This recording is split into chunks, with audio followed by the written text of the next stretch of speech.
Hi. Hey. Hello. How are you? I'm listening. Well, hopefully after this stream you'll be feeling better. Welcome.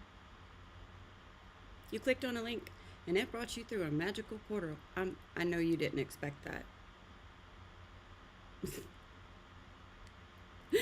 This is my magical place in the internet, you know? It's called Periwinkle Palace Arts. That's where you are, at the Periwinkle Palace. I'm Princess Bun Bun. Hi, nice to meet you. And I'm here with my stuffed bunnies. We do art stuff here. And right now all you can see is my keyboard. I forgot to put it away. Good morning everyone. Okay, let's say hi to the bunnies. You all know Maya. She's my fibromyalgia bunny. You can get one like her yourself if you want to. I tag them in the bottom of the description. She's my bestest friend. And she helps me take care of all of the other bunnies. And once again, we are coloring today, ma'am. I really need to steam your little dress. It's all wrinkly. Yeah? Okay. You're adorable. Okay. Under the laptop. Okay.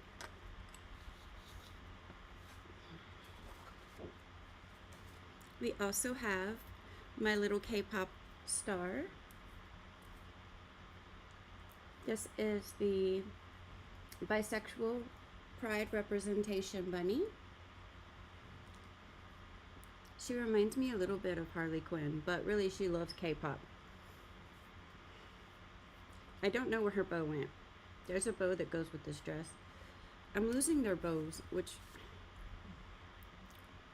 bothers me. Anyway, she has a little purse too. Now, y'all, I've asked this question like 100 times and nobody knows the answer. What should a tiny bunny who has a tiny purse and likes to go to parties and sing karaoke and is bisexual, what should they carry in their purse? I didn't know that bunnies could have purses, so I'm not aware of what would be appropriate. Personally, I think she needs to carry some tiny colored pencils, maybe. She says hello. You like the coloring too? Sometimes? Oh, you're of two minds? I understand. I'll find your bow, I promise. It's in this house somewhere. Nothing is ever lost. Just misplaced, because I rarely leave the house. So things don't really get lost outside of the house if you don't leave the house. Therefore, they're always in the house, somewhere. And we have OhOne today. OhOne is a special little guy or girl. I don't really know. He's kind of an alien bunny. He is from the Galaxy collection, and he's actually named the Galaxy Bunny. And he's for those who are lonely and flying through space all alone. I absolutely adore him. He has this little watch. It's supposed to go on his arm, but it kept falling off, and his leg is a little bit thicker, so I put it on his leg. That way when he wants to see his little digital friend that travels through the galaxy with him, he can just like look down. There it is. There it is. It has a cute little face on it. But what I love the most about him is that he's very binary. Ones and zeros, and he has little electric circuits all over him. And in his ears, he has binary written in there. Anyway, and his name is OhOne. kind of like no one, because he floated through the galaxy for so long that he felt like he was truly all alone. But he was not. He ended up here, and we love him. But he's not no one. He's not no one. He's OhOne. Yes. Yes. And I have a little bit of the loneliness today. You know, I don't really think that my loneliness in particular is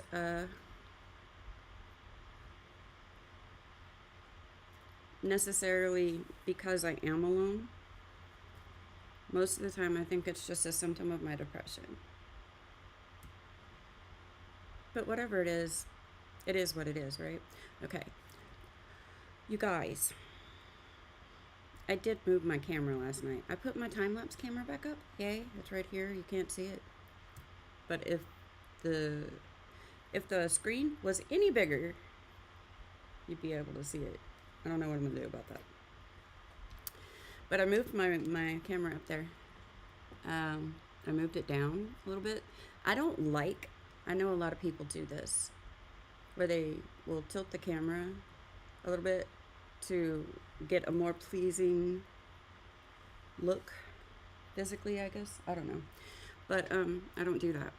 I don't like it when the camera is not like basically right in front of me. So I moved her down and I tilted her a little bit more straight. But that put the whole camera behind my laptop screen. So I can't see myself. So if it becomes disconcerting for you guys, let me know. Otherwise, we're just gonna move with it. Okay. I started trying to trace the image of our girl onto this, and it's being a little fussy. Like, I erased something right here, and when I erased it, I barely touched it, and it just removed the printer ink. So I traced that in right away. But I'm not sure if it's me or I don't know. This whole thing's just a little difficult. I think I might just go ahead with the chalk idea. Who knows? So yesterday, we finished up all the skin. It was looking a little funky, but we fixed it. And our friend Andrea chose, of the 3 options, for me to do an emerald and turquoise blend in her hair. And so before we left yesterday, I picked out the pencils for that, and we swatched them here, and we come up with this blend right here that looks really pretty.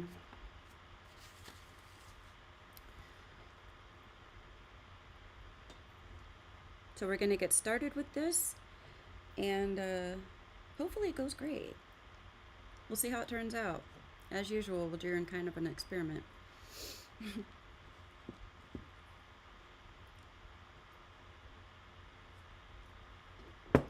As far as our conversation prompt, I've been starting to put those on here, but we don't have to talk about that. It's just if you want to, like, talk about it. If I don't have anything else to talk about, maybe we can talk about that. I always have something to talk about, don't I? Maybe not always. I'm doing something a little bit different also this morning, in that I am watching or listening to Spotify from my TV. It's still displaying the, right there. I listen to music all day, and I sing and dance sometimes, you know, because I'm here by myself and I forget that I'm here by myself, but I'm live.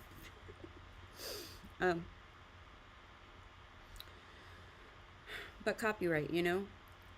So if you guys want to know what I'm listening to, just look right there. That's what I'm listening to. I usually watch YouTube while I do live streams on YouTube, but I'm not doing that today. It's just too much. I had kind of a mental epiphany last night while I was watching the news, and stuff. And I'm thinking very deeply about this because it's a revelation. Let me just say that. All right. So my brain is just a little bit wet right now. So I am listening to music, but instead of watching TV, I am listening to an audiobook. And it's the book that was written by the person on the podcast who blew my mind last night. So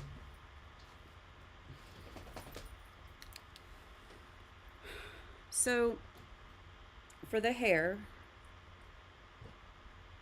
I think I'm going to start with, I really can't decide here. I can't decide if I want to do a blend from top to bottom, like turquoise to emerald or emerald to turquoise, or if I want to do it in sections.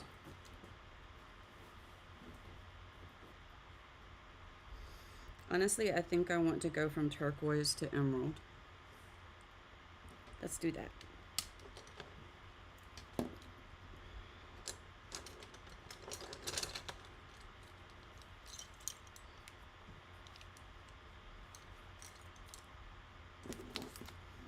So our turquoise colors are cobalt turquoise,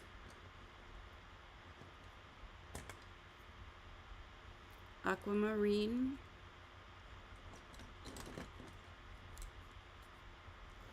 parrot green, and light aqua. We're going to start with the cobalt turquoise because that's the darkest color in that blend. And I think I'm going to bring that through the top, the bangs, and then we'll do the emerald on the braids. Does that sound good? I think it does. There's nobody else here to tell me no right now, so.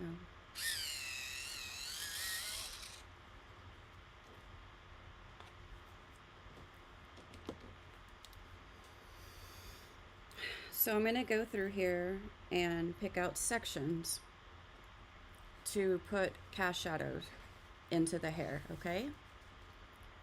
And then we'll also come back then and add some form shadows, but a lot of this is just going to be lines, and it's going to look really pretty, you'll see.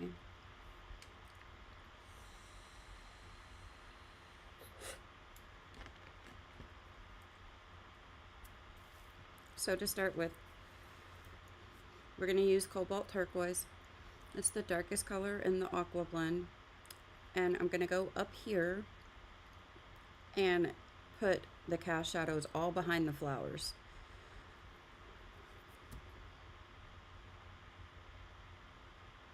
Just going around these little shapes.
So when I'm doing cast shadows, I like to remind people I am not tracing these shapes. I'm applying a shadow color underneath the shapes.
I'm gonna turn this upside down. I'm really trying to not smudge the previously colored areas because the dark color is a dark color. And I don't want it to smudge everywhere. Is that, wow. That was very deeply linguistic of me, yeah?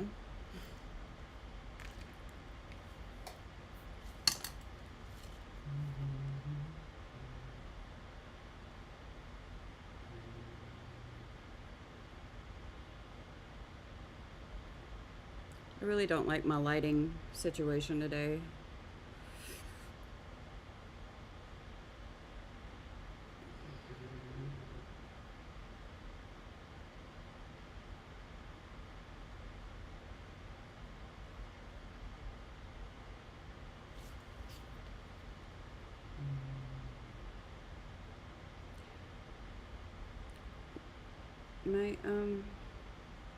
My hand is shaking a lot today, I guess.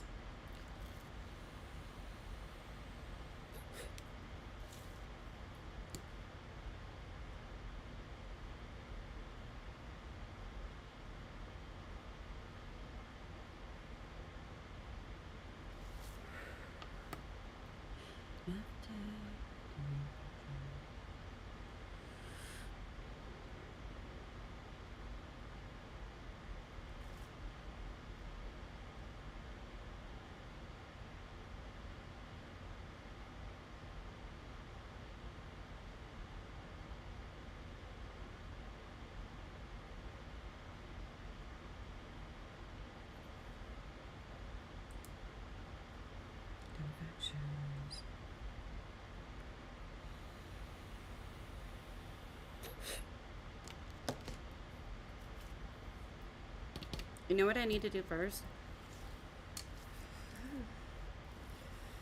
We need to do the hair inside the glasses.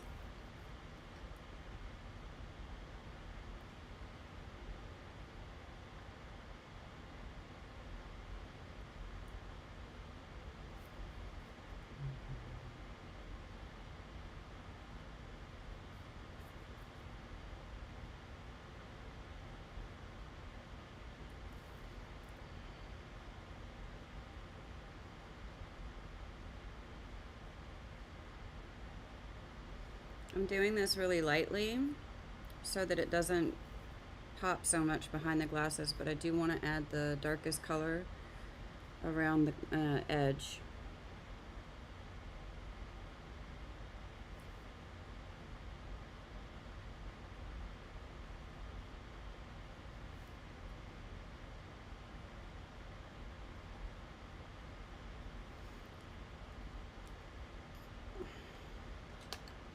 Now I'm going to use the two lightest colors in the blend, which is aquamarine and light aqua. I'm only using these colors in here because I want it to be lighter than the rest of the hair. And we don't want to add too much there because we want the color of the rose-colored glasses to come through, right?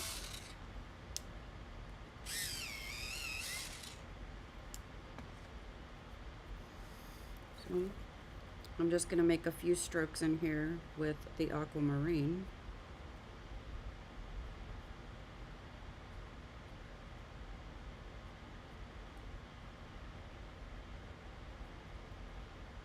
So that looks cute, right? And then on here, on this side, I'm gonna do the same thing.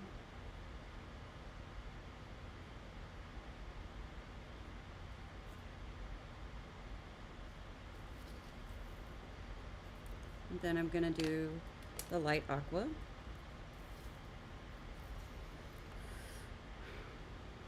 Over it. Blend out that dark cobalt as well.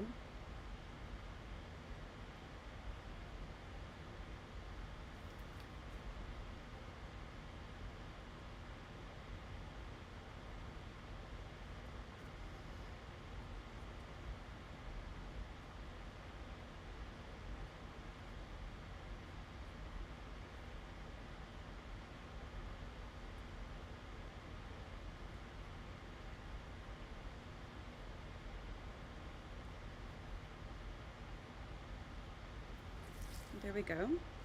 I'm going to come through that with white. And then we'll put the pink over it. Hopefully it won't look too weird.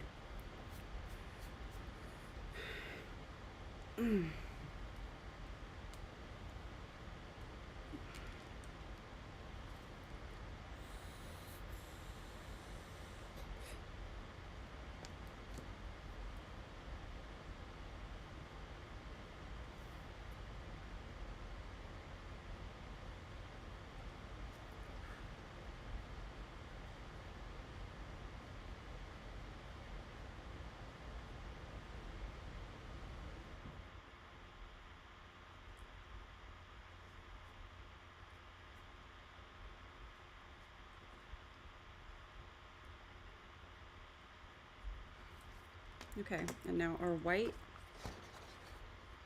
which is where?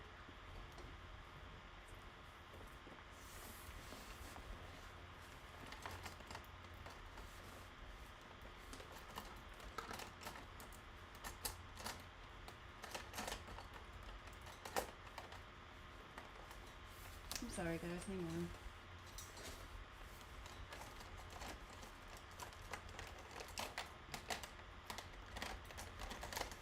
I'm pretty sure the white's in here.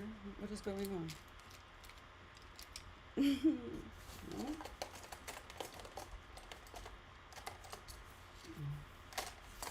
Okay. Where's my white pencil?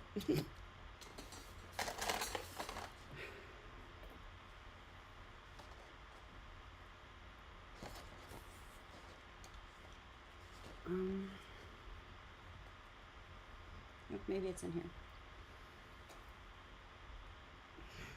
I finished this last night. Here's the thing though. I can't even tell what it is at all. I think because of the colors, but I think I also might have messed this one up.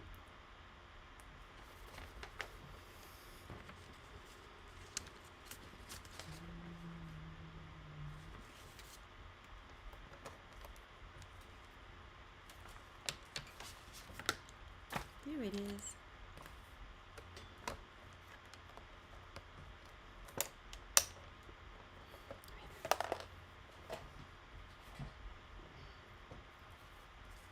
I'm not gonna press down hard. Like I try not to ever press down hard, but the thing is, I don't want to fill the tooth with this, right?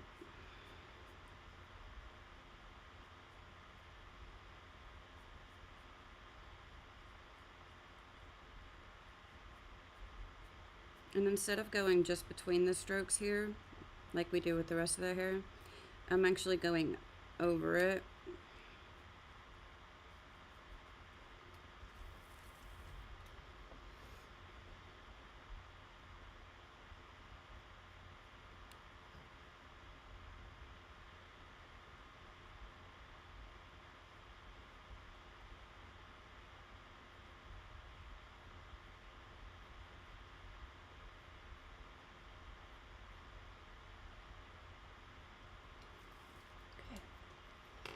Now, what do we use?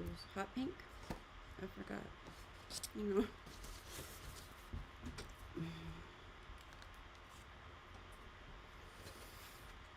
I'm a little bit nervous about this.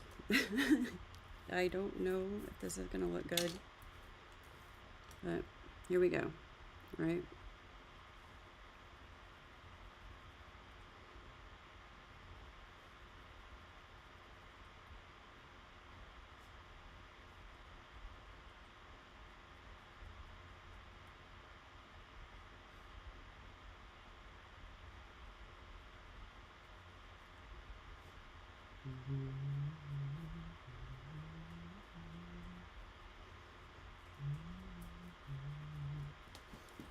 I know, it doesn't look right yet.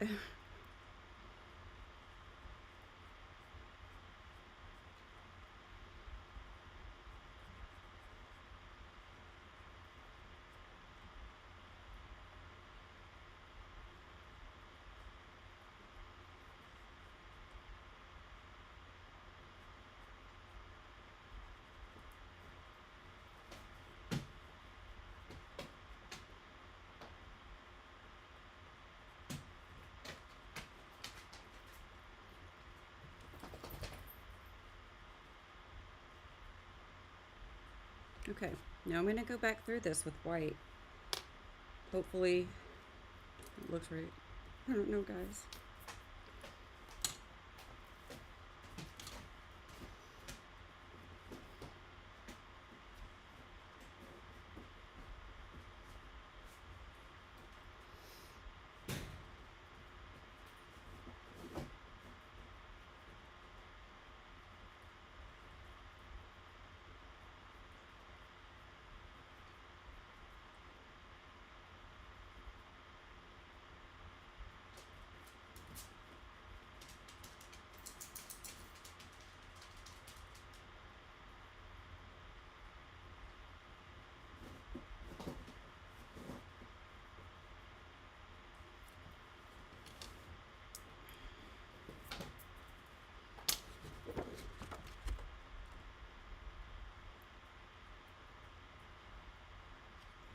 I don't know, y'all.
I'm gonna use this white pencil both to lighten this color and smooth it together, as well as to flatten the tooth.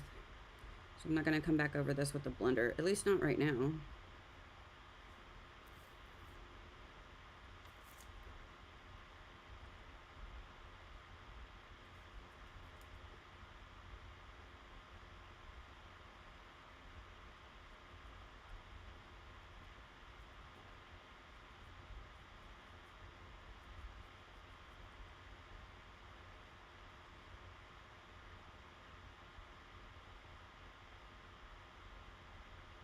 Well, I'm not gonna call that beautiful right now, but move along.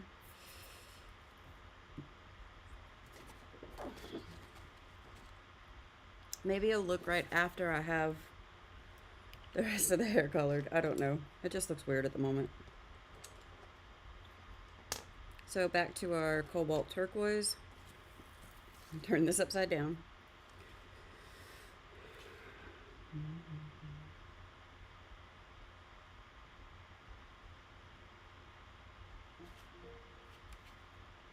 This is a reminder. Take an ashwagandha gummy. This is a reminder. Take an ashwagandha gummy.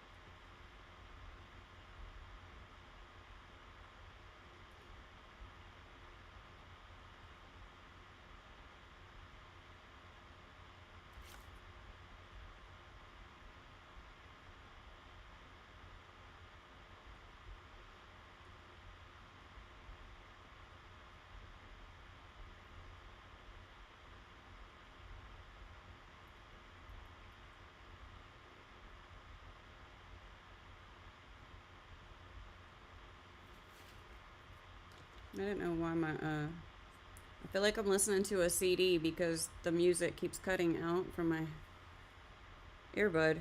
I don't know if it's the earbud or the music, but I do feel like I'm listening to a CD that's skipping.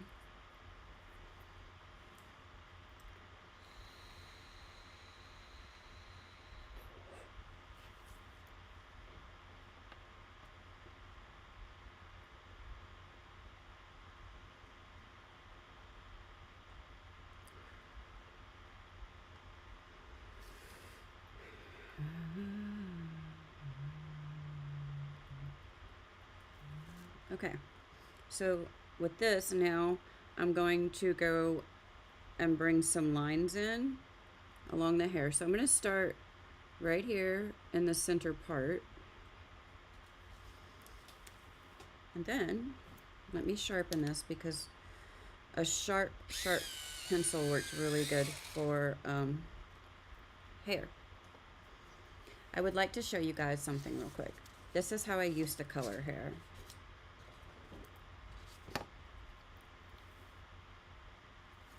So I'm just going to show you on, let's divide this hair.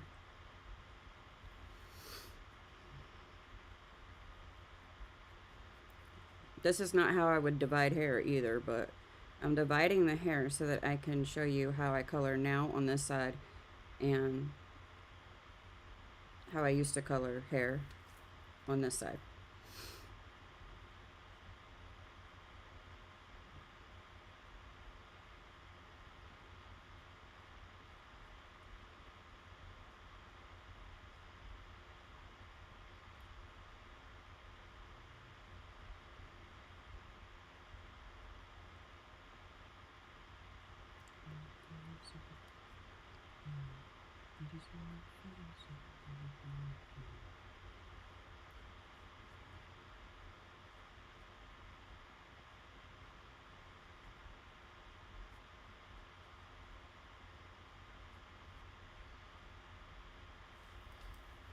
This might look like what I'm about to do in a second. It's not. Same one. I'm going to show you.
Okay, so that's how I would do the first thing.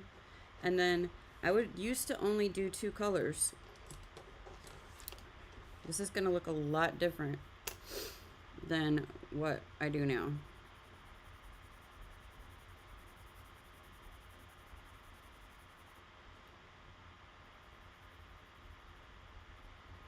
This is one of the reasons that I love the classes that we take at Kitten Clouder so much, because I have really learned actual techniques. And it's a real low pressure environment.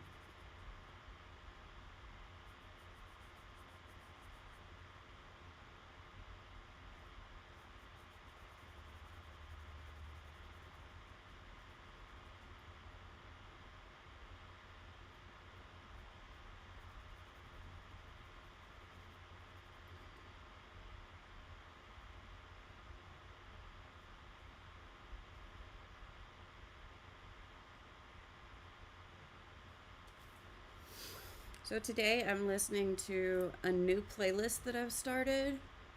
I called it the Spoonie playlist for people who know the spoon theory. And it's just songs that kind of relate to what spoonies go through. Both inspiring and just something relatable. So that's how I used to color hair. I'm just going to do a little section of this right here to show you how I color now.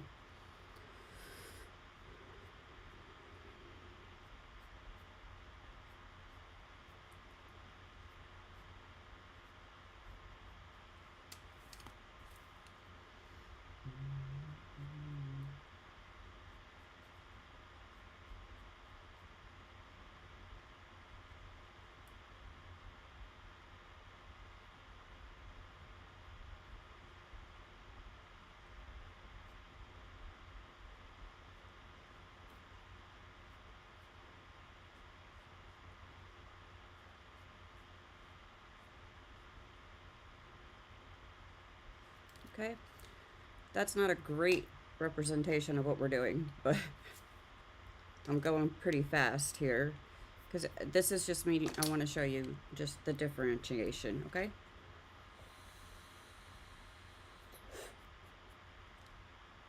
So I'm going to come through with the parrot green.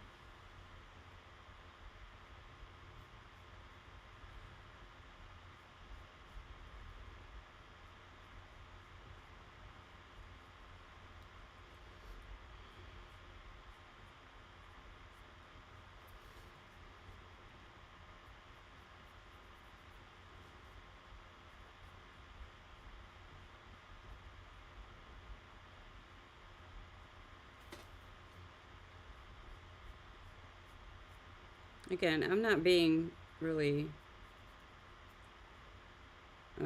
particular about this. I'm just showing you the technique. It's not going to be pretty. And this is just regular computer paper too, so printer paper, is that what we call it? I might come through here, make a few more strokes.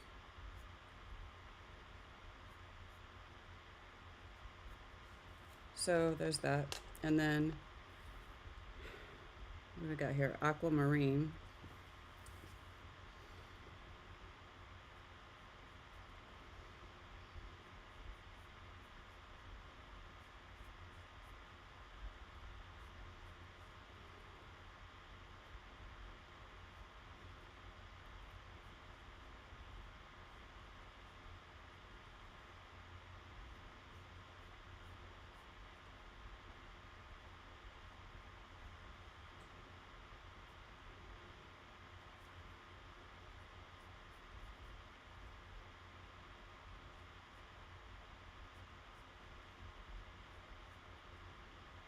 Alright, so now I'm going to come through with the lightest color, which is the light aqua.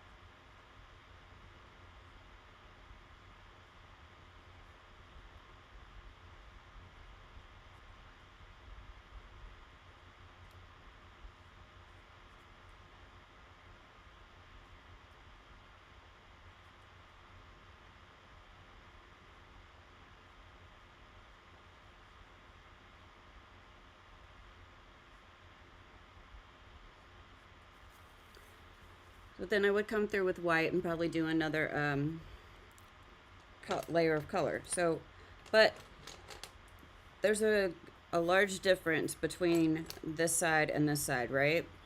We can see that.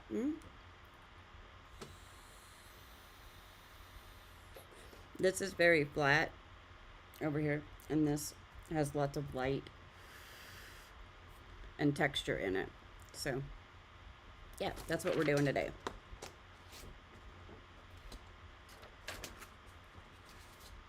I hope that made sense.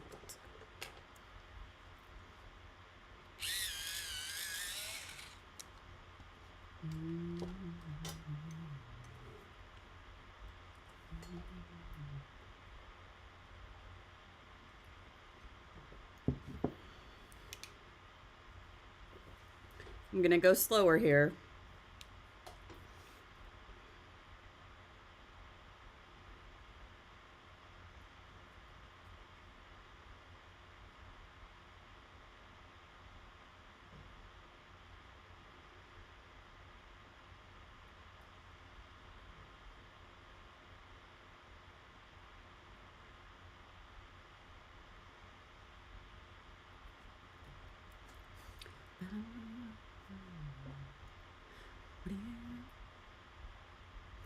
What do you need to get yourself in a better mood? So we're going to keep these dark colors basically to the sides, the center, the sides and the center. Okay.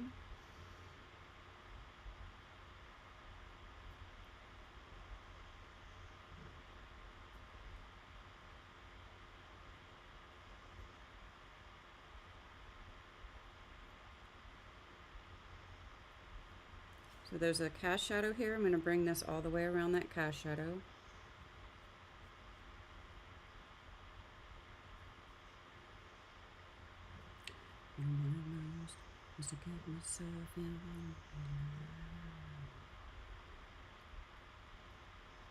There's a little bump here. I don't like it.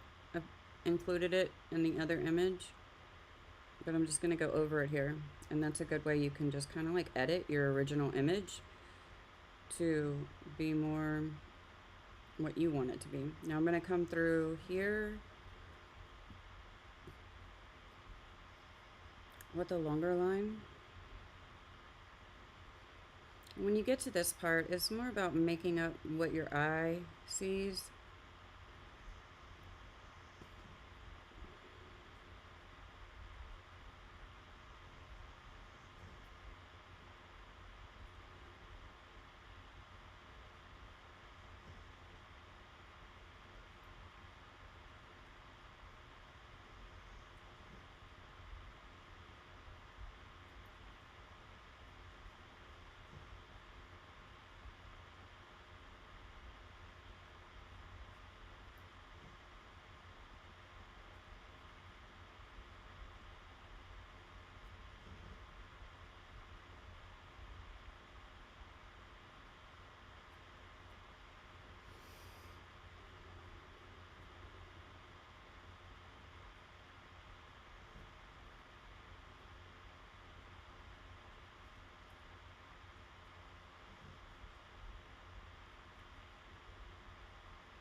All right, so there's a lot of light right here. There's a little bit less light on this section back here,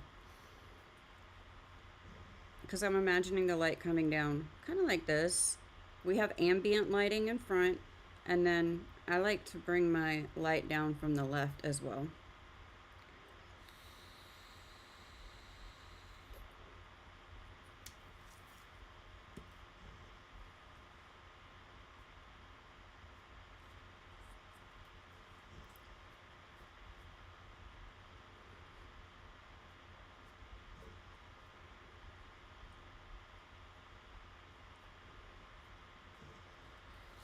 Right.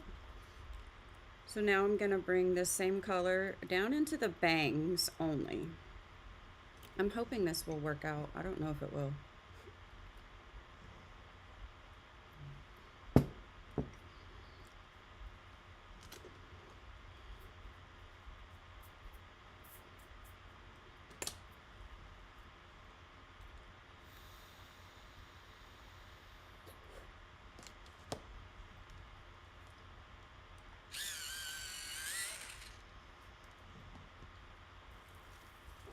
I'm going to go underneath the band right here.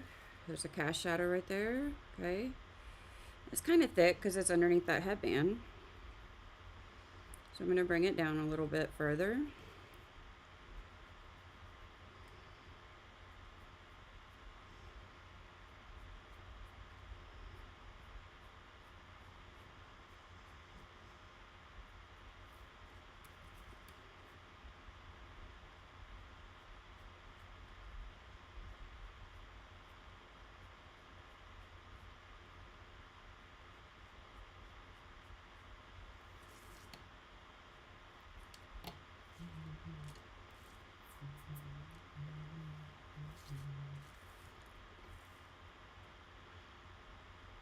So I'm going to start by separating the sections that I see firstly.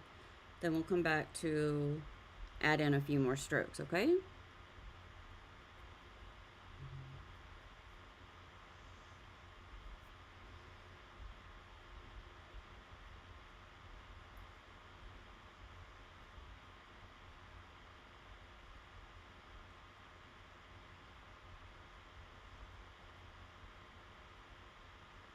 Oh, we need to put a cast shadow behind the glasses too, okay?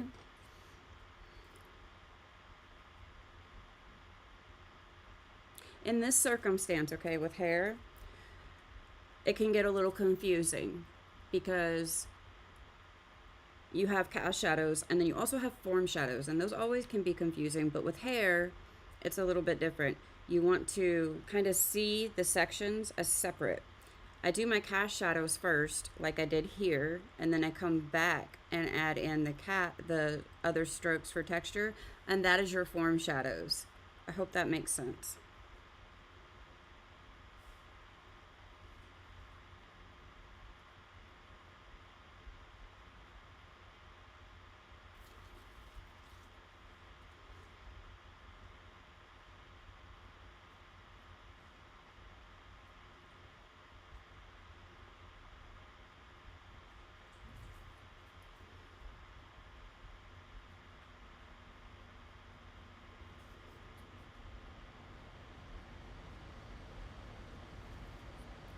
Okay.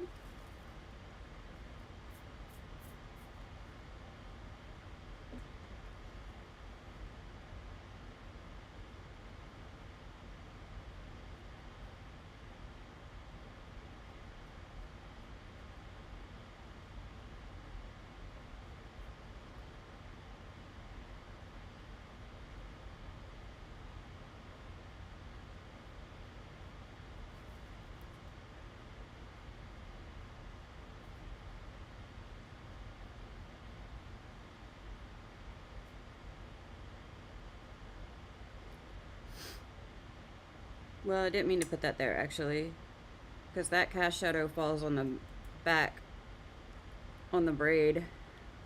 Now, I could erase it, or I can just bring the turquoise down into the braid a little bit. Here, I won't need to over here. There's no right or wrong, honestly. Just a little bit of, I don't know what I'm trying to say. I'm just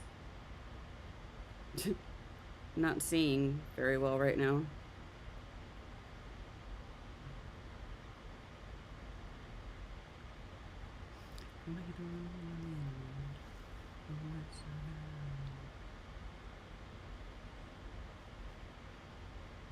In fact, actually, I'm going to use that little mistake to my advantage.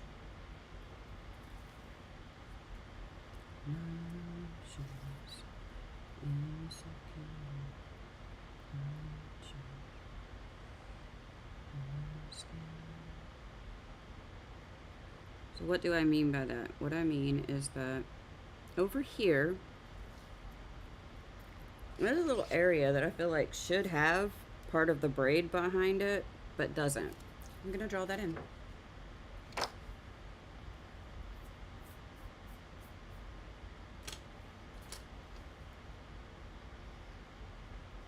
And bring this down into the braid just a tiny bit.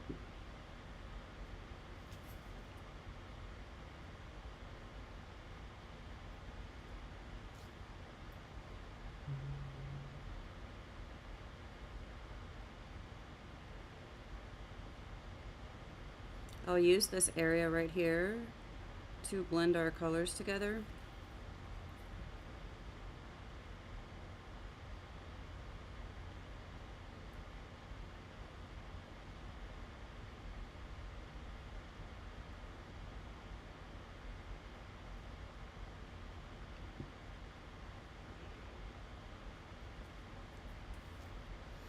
And now I'm going to bring this right here thickly because we have a cast shadow behind her face, right?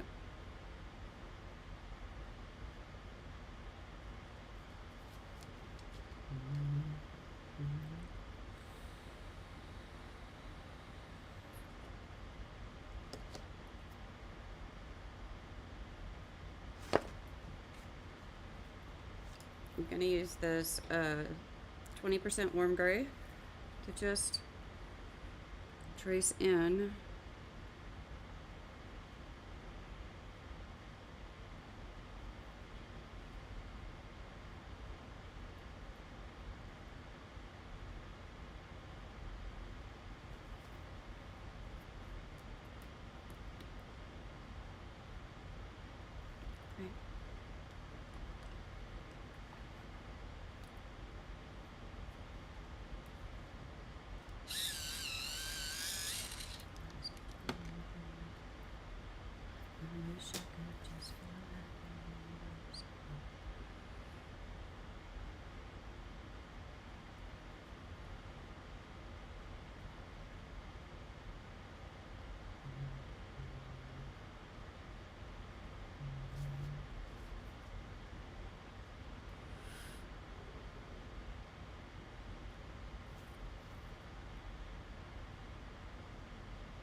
So this is behind the face. I like it. Take my hand.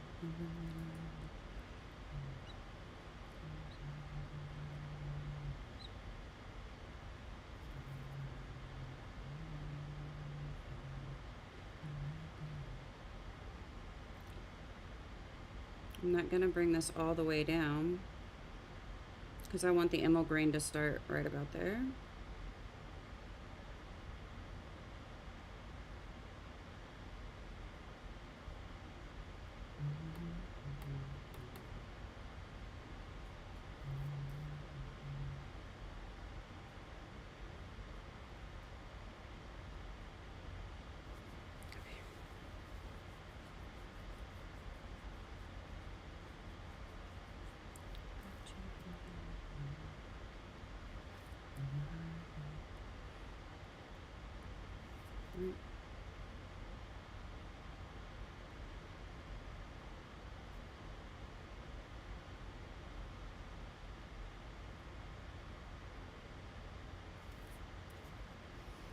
So a little stroke there. Just a few strokes. We don't need a lot. So is that about even?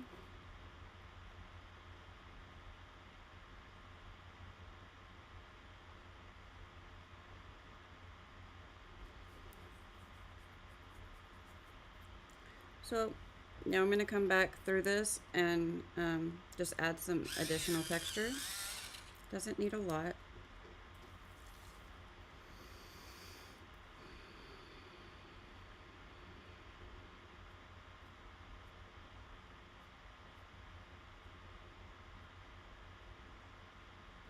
These strokes I'm not bringing all the way through. These aren't cast shadows, these are form shadows.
So my lines are a little bit smudgy this morning, but that's okay.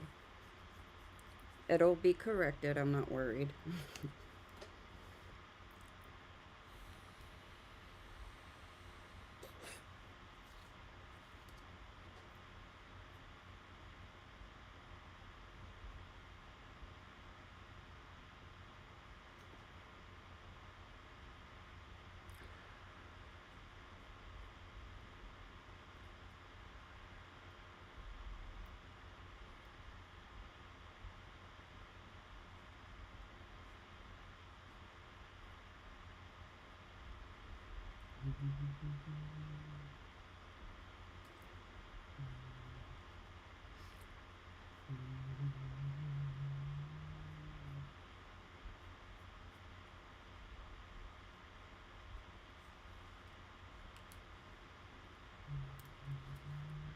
I got all these demons. I don't know.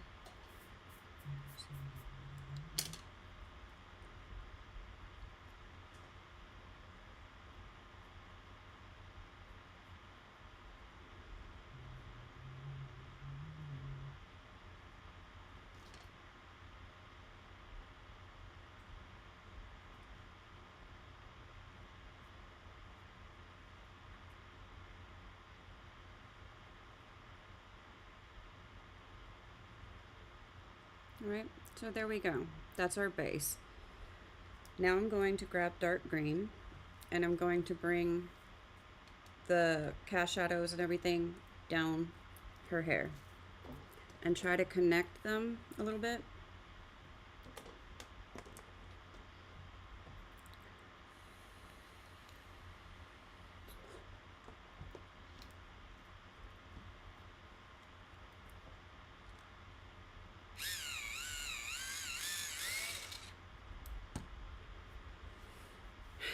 Cross our fingers and hope this works out well. Yeah? So I'm going to do the cast shadows first.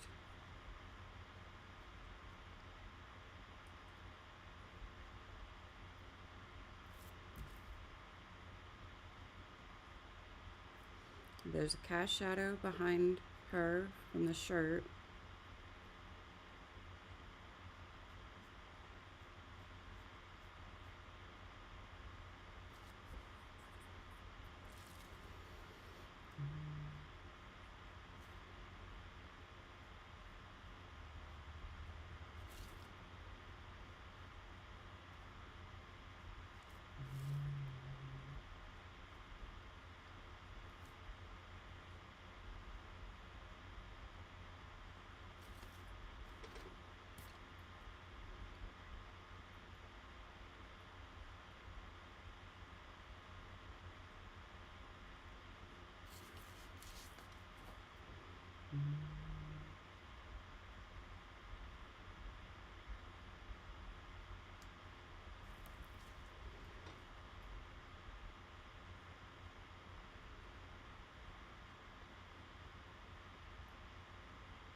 Okay, now I'm going to go through and add in the texture and form shadows.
Right.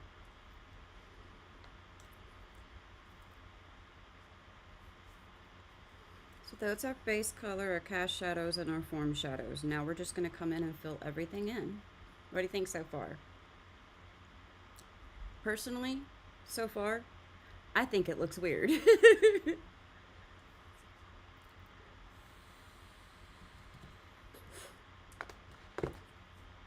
So now parrot green.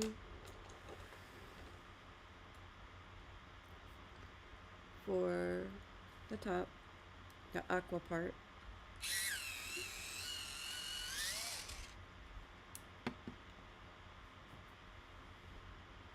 So we're going to go back over all of the cast shadows and the strokes, and we're going to extend them a little bit further.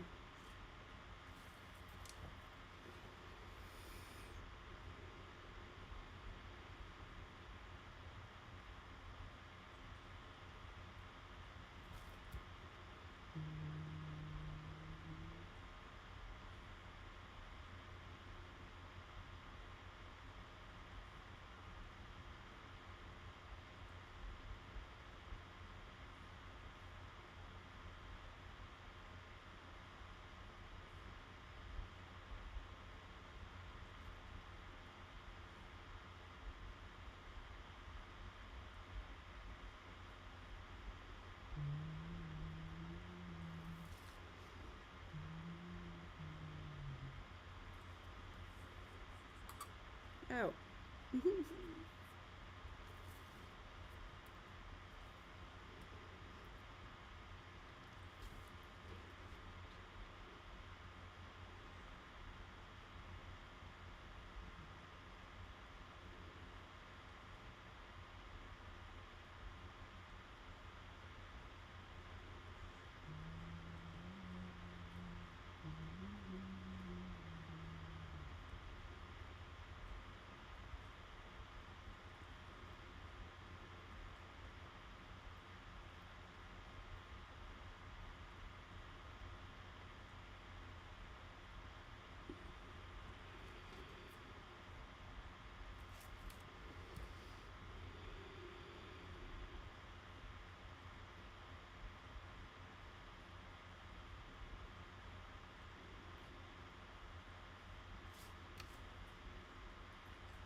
I'm just going around the cast shadows and thickening them up a little bit.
Okay, so that's our second color.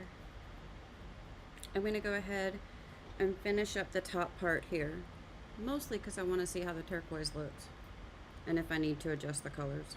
So that was parrot green, and now we're going to use aquamarine.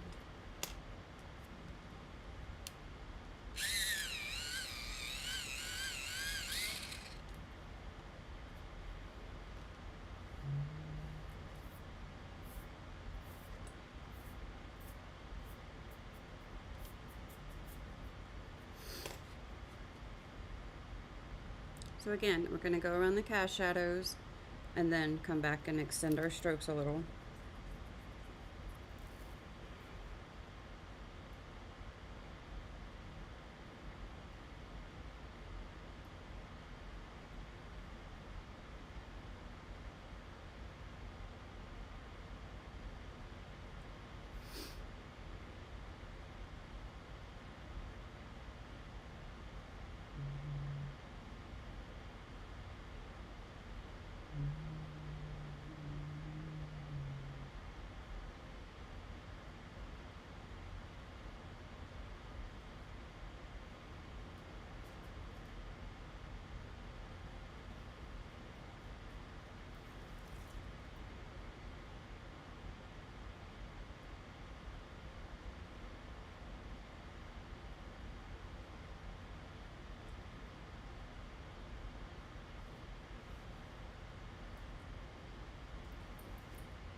And now, light aqua. Good morning, darling. Thank you.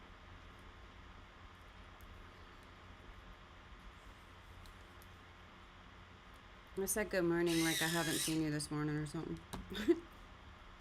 How many times a day do I say good morning to you? No. Did you see that? Give me back my head. Come on, man. My ear is just like, I don't want to hold that today. Oh, I accidentally turned the volume up. Ooh.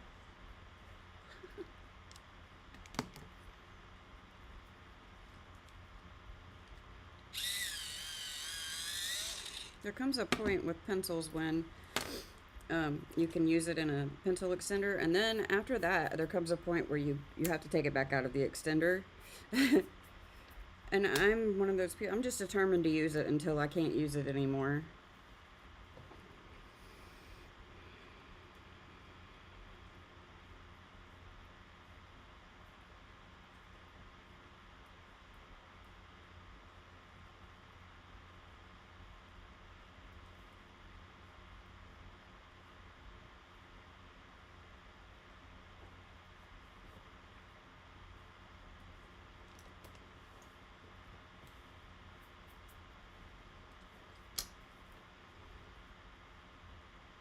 I'm not gonna apply the light aqua.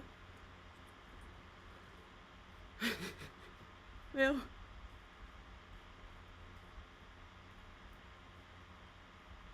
yeah, 2 times a day, yeah.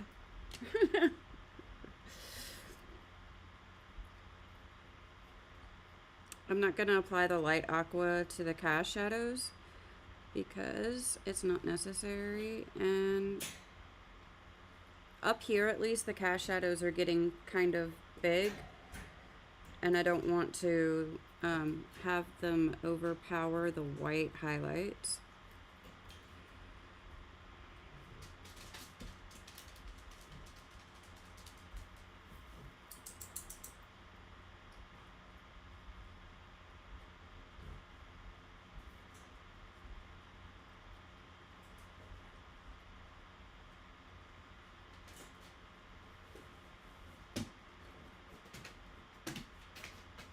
And I'm gonna bring the aqua, the light aqua, all the way through.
I really like that. I'm gonna come through with the white. I'm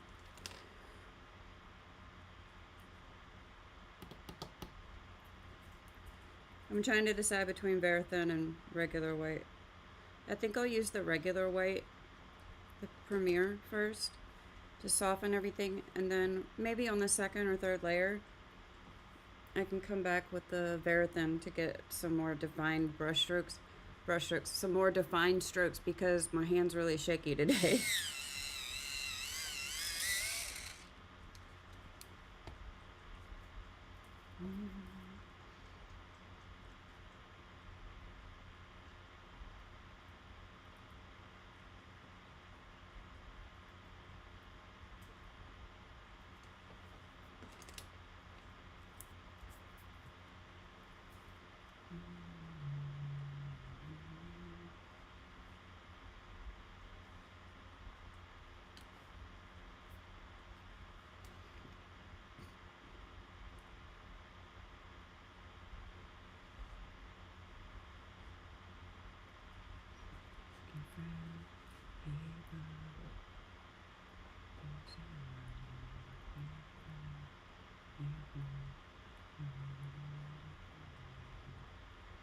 So I'm trying to keep the white just in between the rest of the colors. So I'm not going over everything. Sometimes the white touches the greens or whatever, but in general, I'm putting the white where there's no color.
My paper's moving around. My hands are just not cooperating today. They will though. I'll make them cooperate. Cooperate!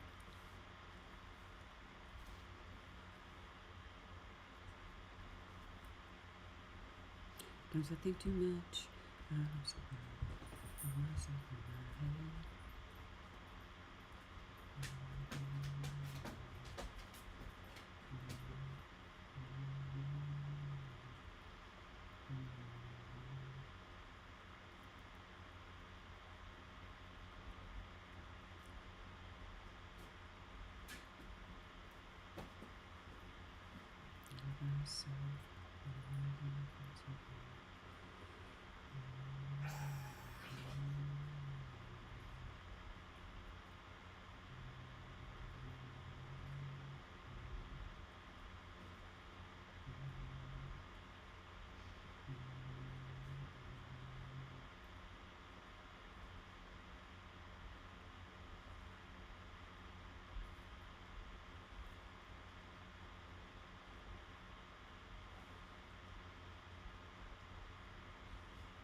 In this step, we're not flattening any of the tooth.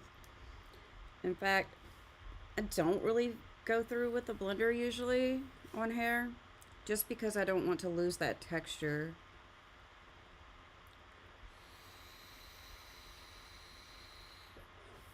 You'd think that I was the boss of my own hands, but I really don't.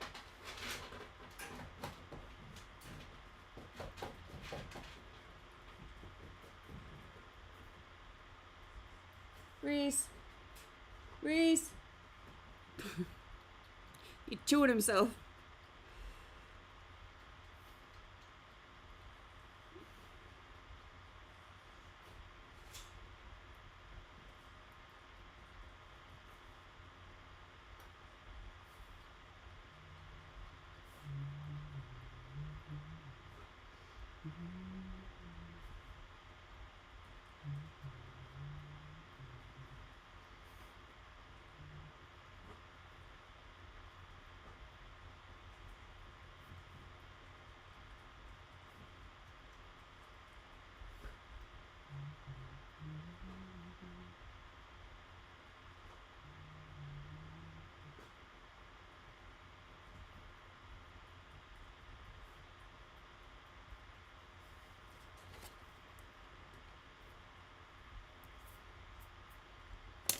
Yeah, I like that.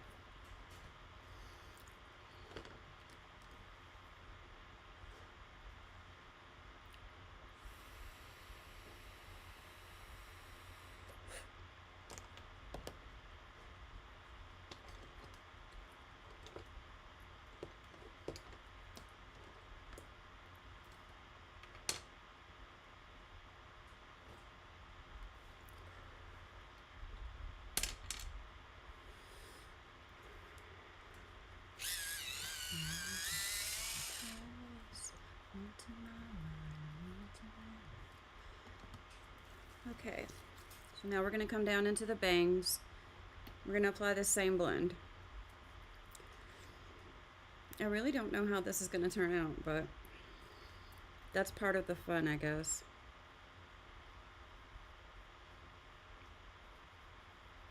So, something that I need to do in order to, just clean my area and my art up and really get things ready to move. One of the things that I need to do is I need to go through all of my art, find it all, bring it all together, and put it away in my portfolio. Now, I can do that without being on the stream, but I was thinking, and that's always dangerous. I was thinking if you guys want, I could actually do that on the stream with you. And that made me curious as to how other people put their portfolios together. I, right now, am using just a big 3-ring binder. And clear document protector sheets. I need to reorganize the way I'm doing it because everything's just kind of thrown in there together. So I think I'm thinking that I might make some sections in there. I like to keep my stuff in order chronologically so that I can see improvements. But I think I'm going to do sections for colored pencil, crayon, marker, spiroglyphics would be their own section. And then, I don't know, maybe paint or something.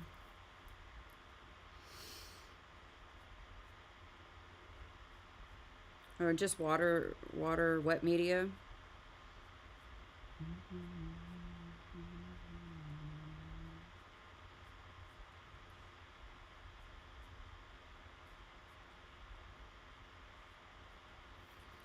Go around the glasses right here.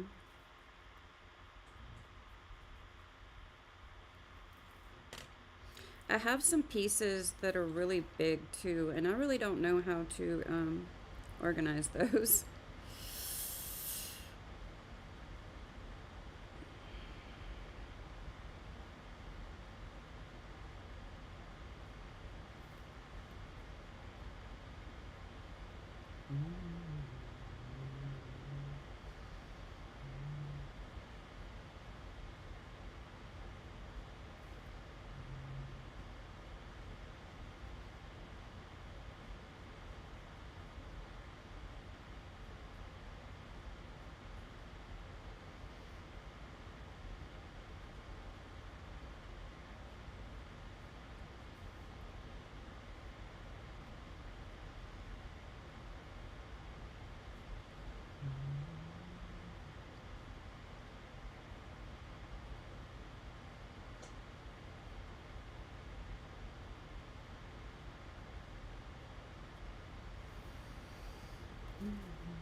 Normally I go a bit faster with the strokes, but when my hand is wiggly, um, the best thing for me to do is to just slow down a tiny bit.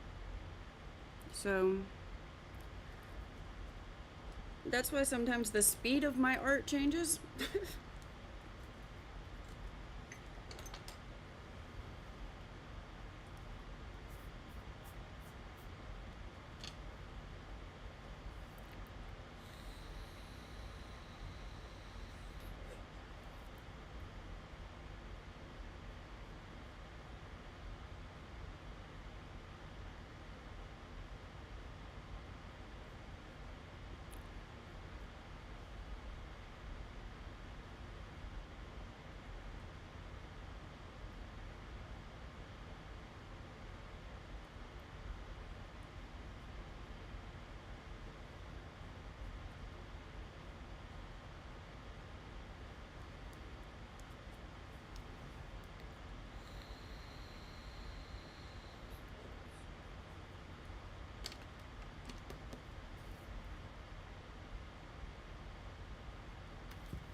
Alright, and now aquamarine.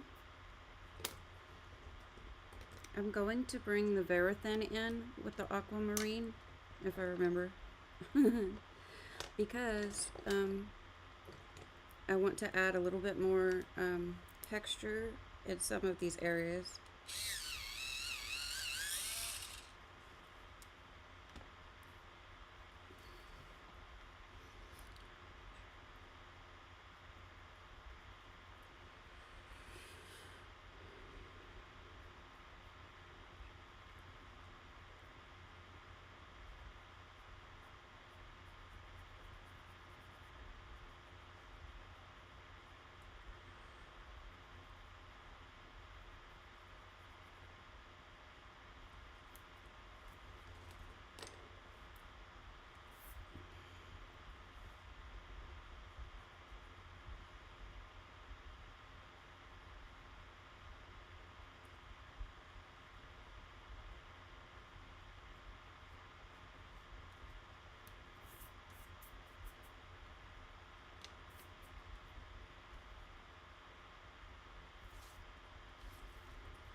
When I'm doing hair, one thing that I've noticed is that my first layer always looks horribly messy.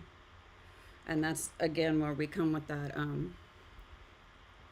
idea of trusting the process and the idea of everything looks weird till you're done.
Eve, what you doing?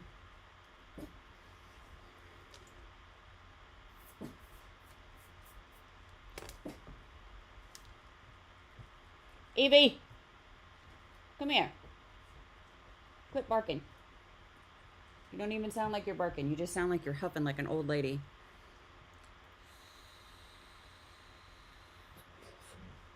A mad old lady.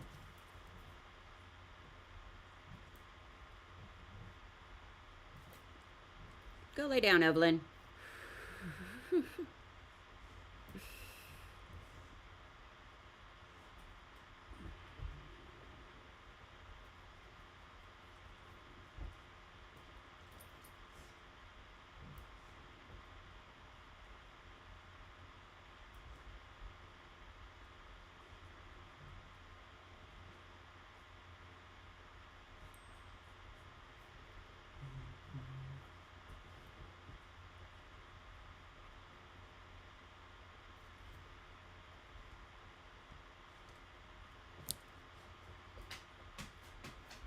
Oh, wow. That's pretty amazing looking.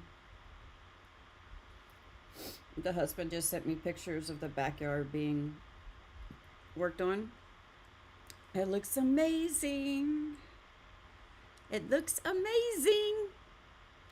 Right. She sounds like a freaking cat.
Okay, now we're going to grab the aquamarine in the Verathon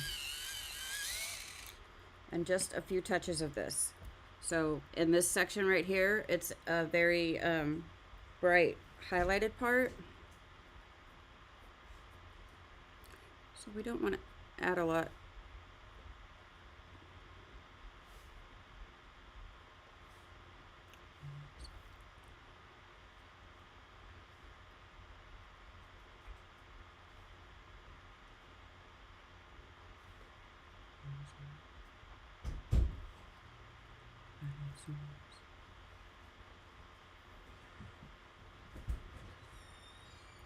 Bye, sweetie.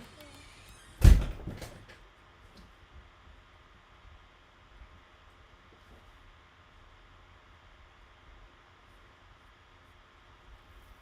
right. I like that. Let's go ahead with the light aqua. That backyard's so pretty. I'm impressed.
Looks good.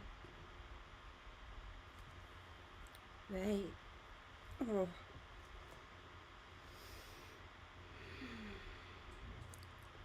It's absolutely annoying when you're not hurting and suddenly something on your body just starts to hurt for no reason whatsoever. I feel like yelling at it sometimes. What did I do to you?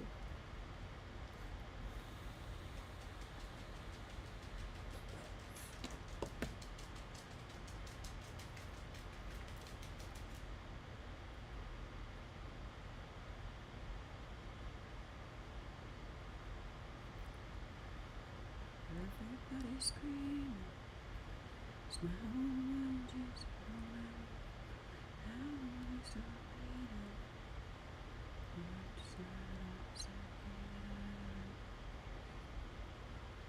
I can't wait to be happy without you.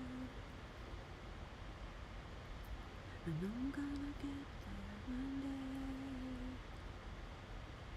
I'll be hot as soon. Oops.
Now we're going to use the white.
Ooh. All right. This hip is gonna just be mean to me today, okay? I guess.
My hands like to throw things all by themselves. I did not approve that movement.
Okie dokie.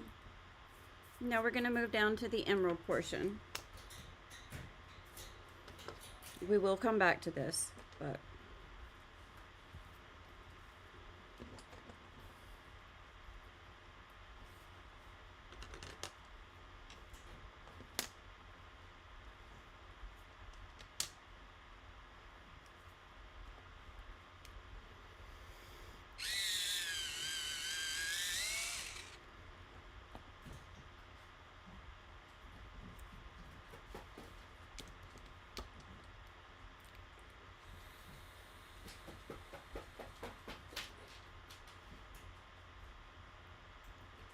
Reese is chewing his own butt, and his back paw is doing like this, like somebody's scratching him. He's hilarious.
That's not very blended, is it?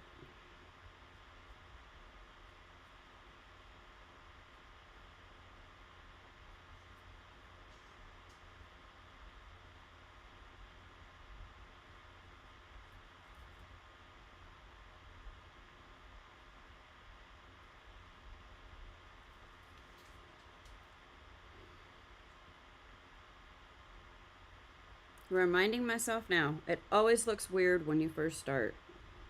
When it's not finished, because it looks weird right now.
Okay, and now light green.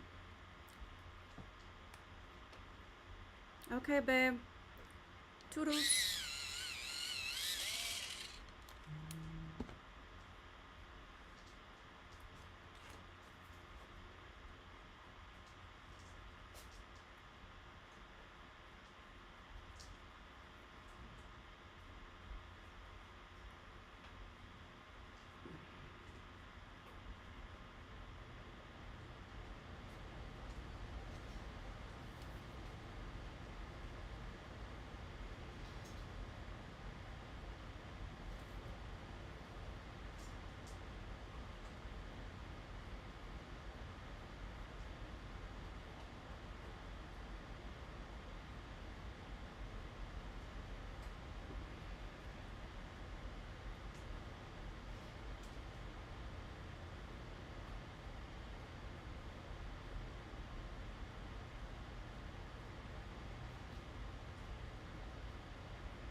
Okay, guys. Oops. I need coffee. I have to depresso. I'll be back. 3 minutes.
And we're back.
So after I finish this one round of the emerald green blend, I'm going to come in here and I'm going to blend these two colors together better before we move on.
Hi, Andrea.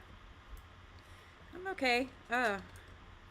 My hip is just hurting randomly, but I'm here.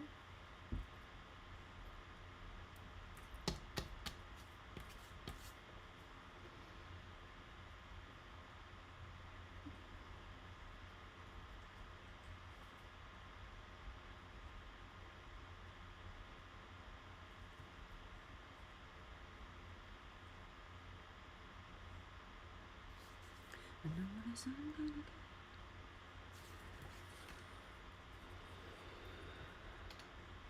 Yep, we're gonna have to come back in here and blend this a lot better. I thought I could do it with just the teal being the bangs, but then I messed up kind of right here. It's fine. We'll get through this.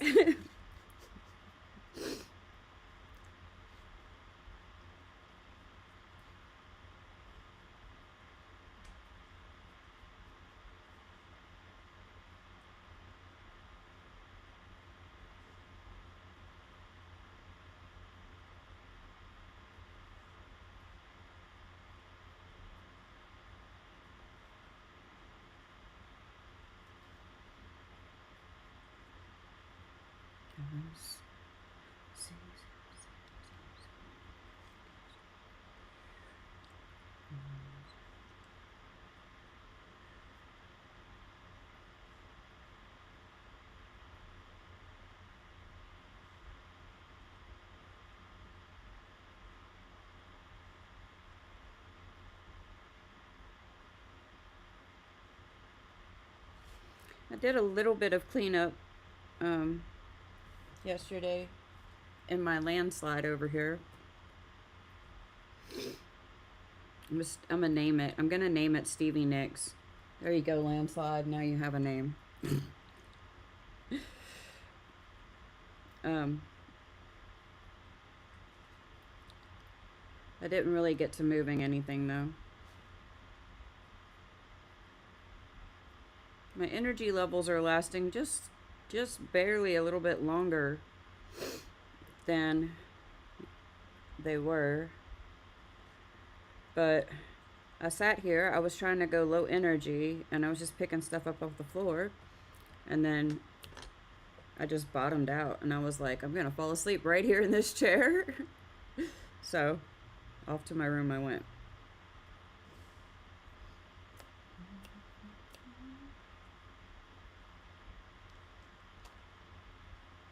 That's one of my favorite songs, Landslide. I don't know why I never thought of giving it a name before. I don't know, like, if I clean it all up and it's no longer a landslide, does that mean that it was an individual landslide and I have to give the next one a new name? Are they separate landslides? I have this problem with creating piles.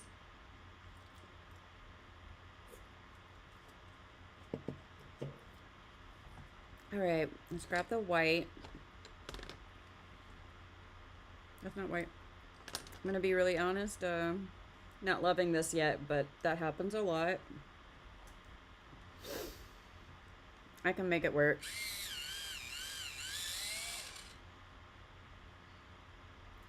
I used to do that where, you know, I would clean first, but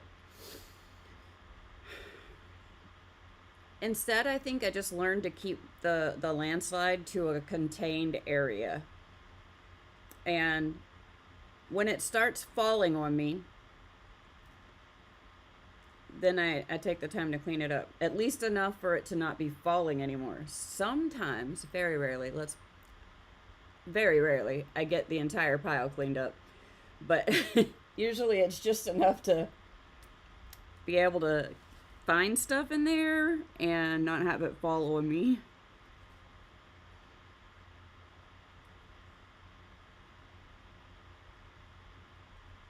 And so this white,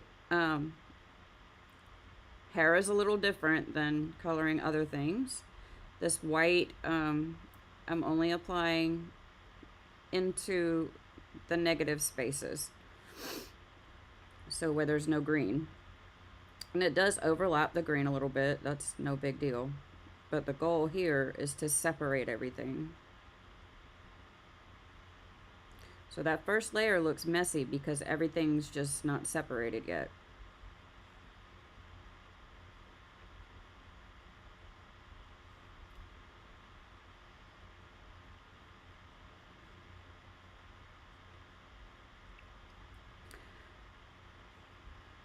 I think I've managed to gather together most of my art and my works in progress.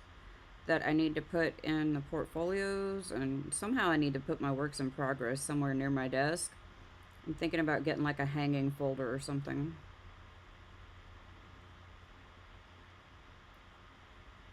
That's part of the pile. There's a big bucket of art.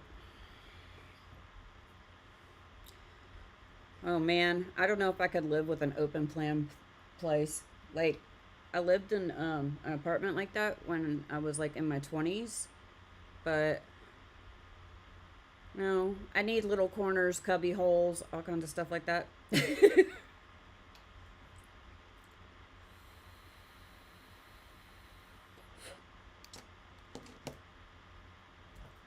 I used to be that person who kept a spotless house. There was a point in my life where I was just a go, go, go person. Like, everything got cleaned in order, and there were like never dishes in the sink before bed. I never kept up with the laundry. I never kept up with the laundry. Ever. I'm actually better at laundry now than I used to be. I don't hate it anymore. I learned a trick. Well, a couple of tricks combined together, so I don't even have to fold my laundry anymore. There's this book that I read. It's a very short book. That book made me cry because, what's the name of it? It's called, I've actually given it to several people in the hard copy, but I have the Kindle version. It's called Keeping House While Drowning. It's written for people who are disabled, who have ADD, who are depressed, neurodivergent, all of that stuff. This book is written for them. I even gave a copy to my mother-in-law because we as a society, I think we've been taught to clean the wrong way. And honest to gosh, that book changed my life.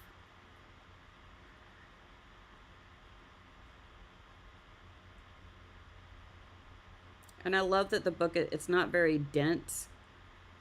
I read it in one afternoon. But the foreword or the intro, prologue, whatever it is, made me cry. Because, like, nobody had ever told me the stuff that she was saying before. You've read it? Yeah, it's a good book. Like, I wish somebody had given me that book 30 years ago. Because among other things, I was pretty psychotic. Like, psychotic about cleaning. And again, that's one of those things we have to adjust to when we're disabled. Because as a person who needs clean, sitting in a place that's just not up to my standards used to just drive me up the wall. And it made me feel pretty like gross and worthless and not useful and a horrible mom and a horrible wife. And I felt all of that pressure. Now, I only read this book like maybe last year, actually. Yeah, because I gave it to people last year for Christmas presents. But I had to, start adapting how I thought about things long before I read the book. However, to have somebody else put a lot of the things that I was like wondering about into words that I couldn't put them in, and also explain to me that I was not a bad person just because there were dishes in my sink, that was a revelation. I had never even thought about the fact that I think I'm a bad person because I can't get up and clean like I used to. But that's literally what I was thinking about myself. You're a bad person. And no, I'm not. That must be why why you and I have the same kind of ideas about, it seems like we have the same kind of ideas about functionality in our environment over, what, perfection? I used to bleach my sink every night. Like, I can't do dishes anymore because a combination of my psoriasis and the fact that I spent my first 20 years in scalding hot water most of the day washing dishes. And my hands react to that now. So that was a thing. Like, I literally had to train myself to not use water that was as hot as I could make it.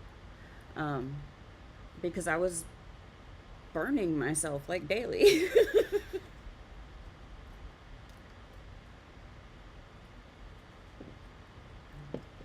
I do feel like I have a little bit more of a extreme level of anxiety and perfectionism there. Yes, that's my meds alarm.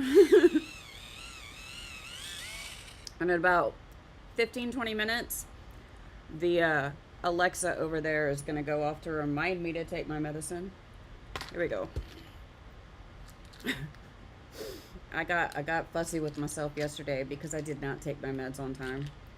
And that doesn't help when I'm trying to analyze and track how a medicine change is doing, right? Pay attention. Pay attention, Chris. Pay attention.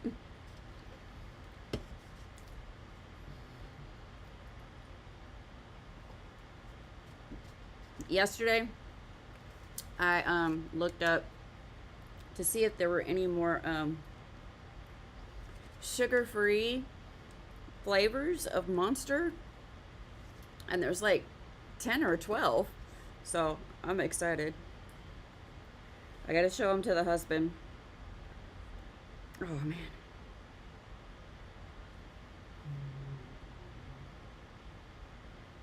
So you watched me not take my meds. You're not the only one, I promise.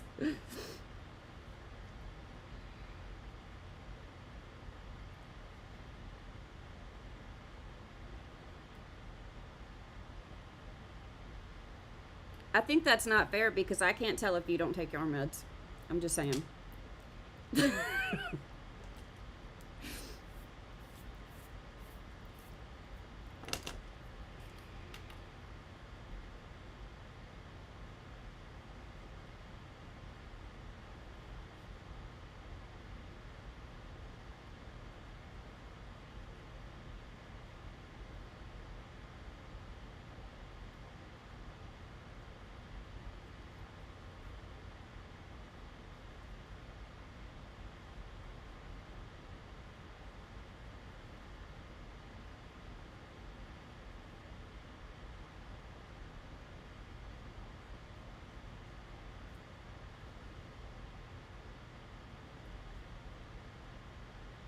So I follow a couple of I guess what do you call it? Reddit threads. Mostly I don't even read read the actual post on Reddit. I find it amusing to just read the the title. Like, one of the threads that I like the most is mildly interesting. It's like low stress. It's only mildly interesting. And I find those to be like hilarious. But a while back, I guess I started following this one called New YouTubers or something like that. Last night, I see this thread come across that says, the title said, "I just received this in the mail today. I can't believe I finally did it," or something like that. So I had to open it up because it had a picture. To open it up, and there's this picture of a sheet of paper, and dude has drawn the YouTube play button in the center of it, and like presented to the guy's name, um, for 100 subscribers.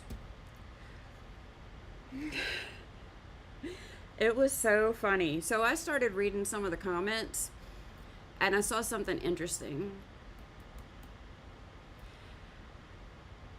It was pretty much right as soon as the thread was posted. So I want to say that there's like a maybe 50 or 100 comments, and I scrolled through them all kind of fast. I did not see a single, not a single negative comment. Everything was either funny and congratulations, or just congratulations, or now I want one too, um, or you know, way to go for rewarding yourself, because it was a obviously he had drawn it himself. And you know, so some people were like, great job celebrating the small wins, things like that. Well, I just got 10 subscribers the other day, so I feel like I need one too. But I was kind of overwhelmed in the world that we're living in right now, to go through a Reddit thread like that and not see a single negative comment. Not one.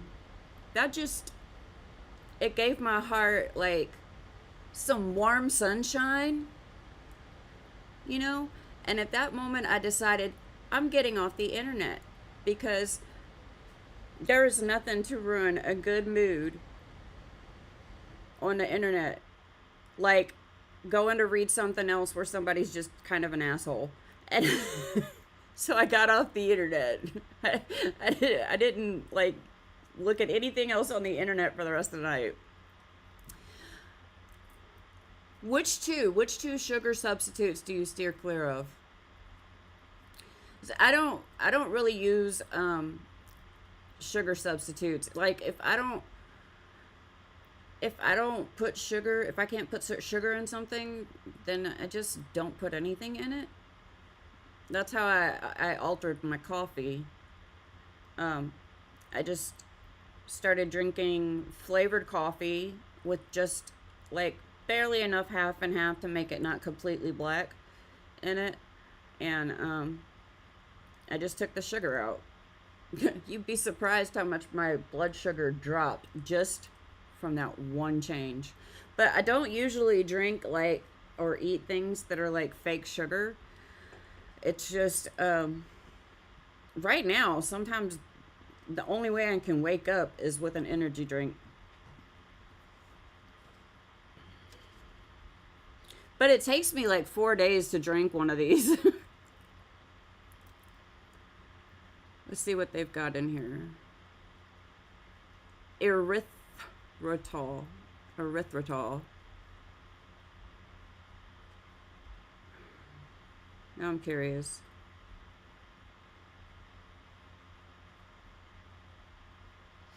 I try to steer away from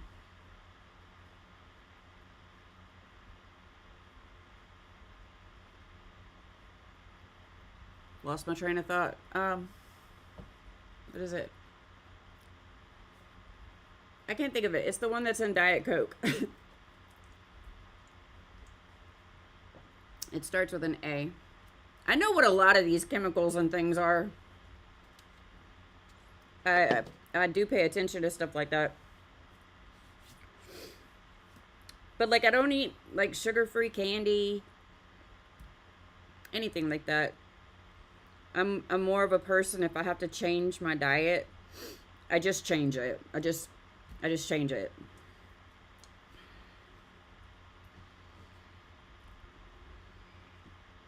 Like I tried sugar-free ice cream of various brands and such. Let me tell you, I'm a foodie, and that's really hard right now. Uh I don't know how much you know about the U.S., but I live in Louisiana. I am a southern person. I am a southern individual. We have good food here, okay? It's good food. It's hard to avoid, but I don't know why I'm this way, but I have a tendency to, if there's nothing for me to eat that's This is a okay to reminder. eat, I just You need don't to take eat. my meds. It's a problem. This is a reminder. You need to take my meds. I did. I'm waving my meds case at my Amazon dot like it can see me. Come on, it's not even an echo show. There's no screen. What am I doing? It helps me to remember if I did a thing or not. If I like say out loud, yes, I did it. I'm not really talking to the dot. I'm talking to me.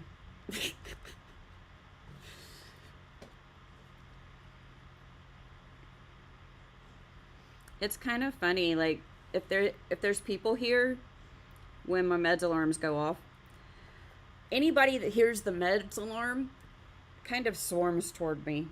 It's funny. Like, Mom, did you take your meds? Not yet. My kids don't even like say, "Oh, take your meds." My husband doesn't either. They pick up my meds case and hand it to me with something to drink because I am that forgetful. I have literally walked around with the meds in my hand, holding them, and forgetting to take them for like an hour. I want to state that I have never made the assertion here on YouTube, and I never will make the assertion that I am a sane, normal person. No, I'm not. It's just that my particular brand of crazy, seems to be more interested in laughing and just being a nut than being one of those crazy people that are scary. I'm not a scary, crazy person. The only person I scare is myself.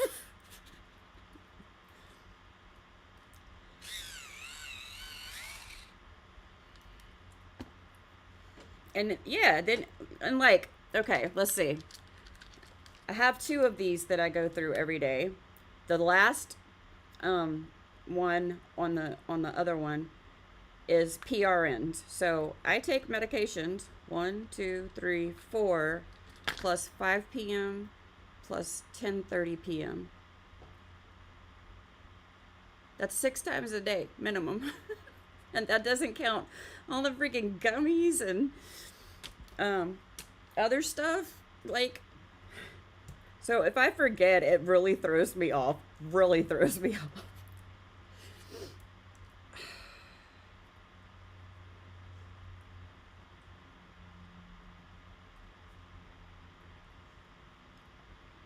What's really fun, is when I accidentally take the meds for the wrong time.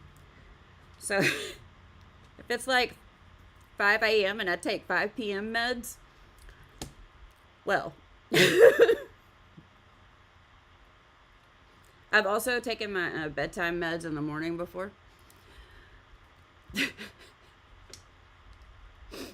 On days like that, I will not be coming to the table.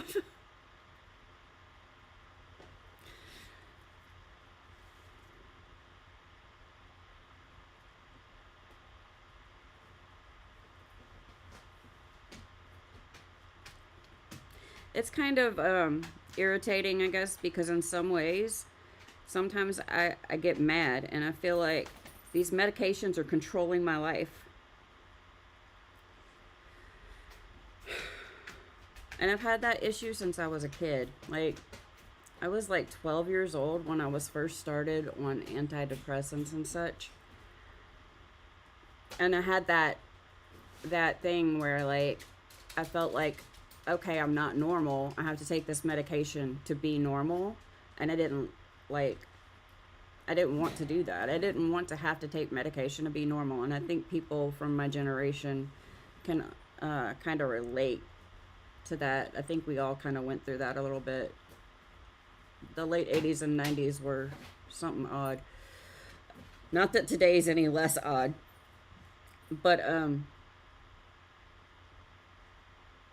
now the medications I take, aside from the mental health stuff, literally are keeping me from like keeping me alive. So like I can look at my meds and be mad. I yell at them like I don't want to. I don't want to take you. Or shut up, leave me alone, don't tell me what to do. But then I have to actually take them anyway. I can't just be like, I'm not taking this like I did when I was a teenager. I have to take it. But that's also why different times of the day I have like different energy. Not like, what am I saying? Like, there's energy, like how active you are, and then there's energy like the energy you're coming to someone with. So like a mean energy or a peppy energy. Yeah. So I come to things with different, well, I guess I come to things with different energies on both levels at different times of the day. I don't know. I'm trying to logicize something that I can't logic right now.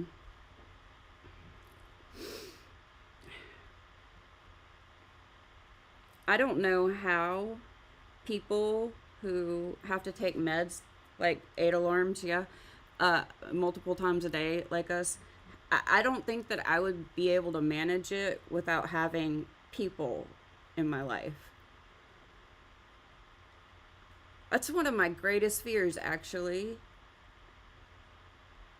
Not meds, but like being alone and having to take care of myself and remember everything. No, I don't think I could do it.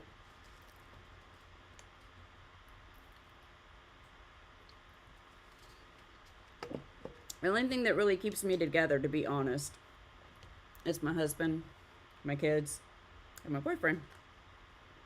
And it takes that many people just to keep me together. I had this joke, how many people does it take to take care of me?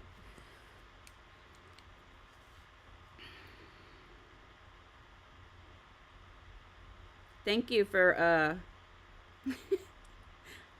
I might not have taken my meds if you hadn't have mentioned it. Because I had pulled them out of my bucket back there, put them on my desk. But the alarm went off and I didn't even pay attention to it much, did I? I just turned it off. Thank you.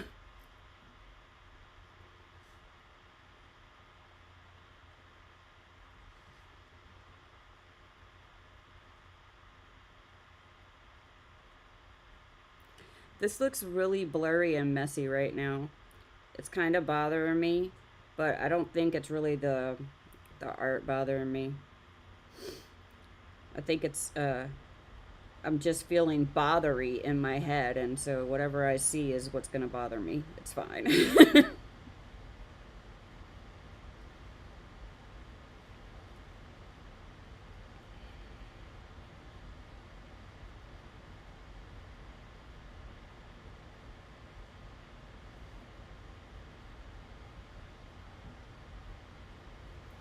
Alrighty. I'm gonna come up here in the middle and see how I can work these colors together so that they blend a little better. I didn't want it to look like it was just kind of cut off. I want it to be like a, what do they call that? It's not a balayage. A fading color? You'd think I'd know that. I dye my hair rainbow colors. I should know this. I do know it. I just can't access that information right now. Apparently. So I'm going to bring this cobalt turquoise through here.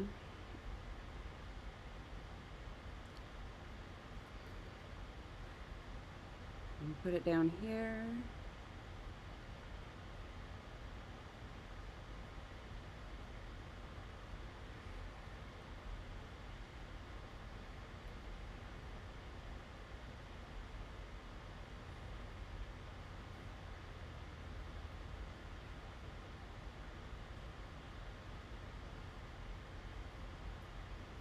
So I'm bringing the turquoise this way, and then I'm going to bring the emerald that way. It should blend out fine. It just looks kind of funny right now.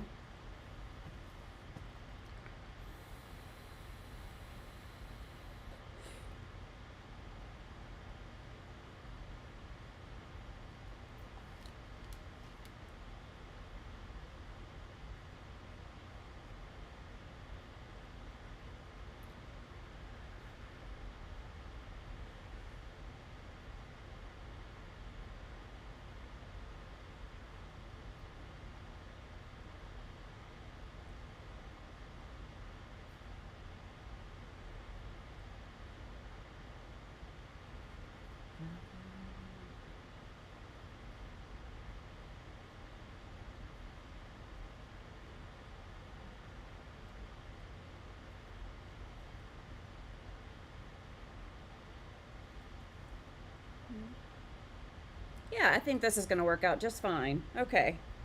Now that I'm able to see the colors kind of start to merge together, we're on the right track.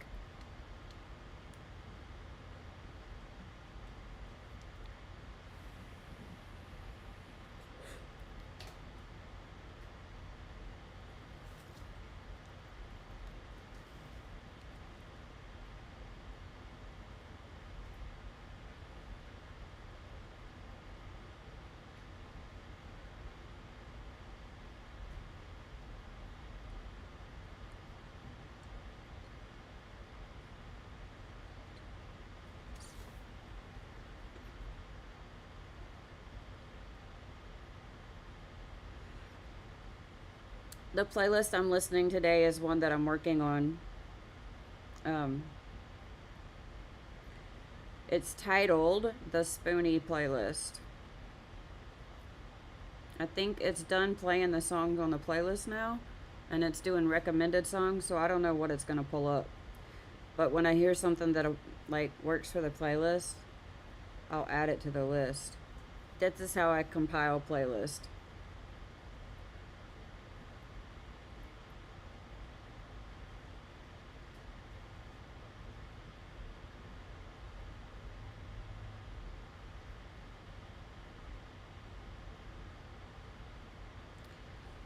My kid helped me make a Discord thing for this place a while back. But I, one, don't know how to use Discord very well. It seems to be more like the old school online forums, which I can work with. But Discord can be scary. Like, in general, there's a lot of stuff that goes on Discord that I don't know about it. Like, I don't know if I want to mess with that, to be honest. And I was reading about Substack this morning.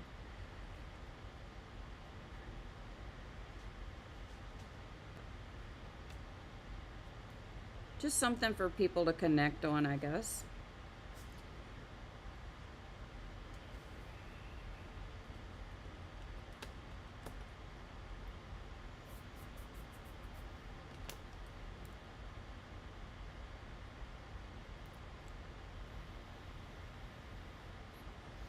Sorry I keep stopping and everything today. I'm just staring at this, trying to see the colors moving.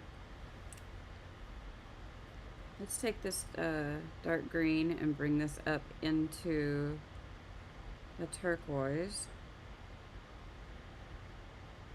I feel like this is a little bit less hard than I thought it was going to be when I was looking at it earlier. Now that I'm actually tactily doing this, it just feels easier. I don't know.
Grab and put a little bit of this green into the end of this.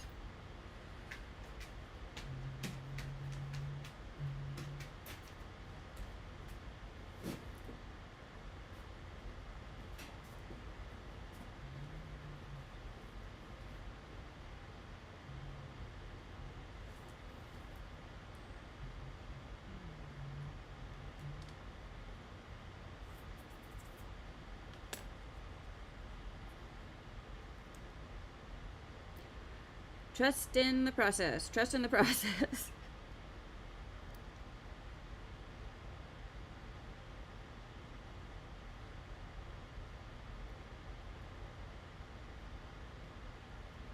I think I always kind of get this way when I try to do fading hair color.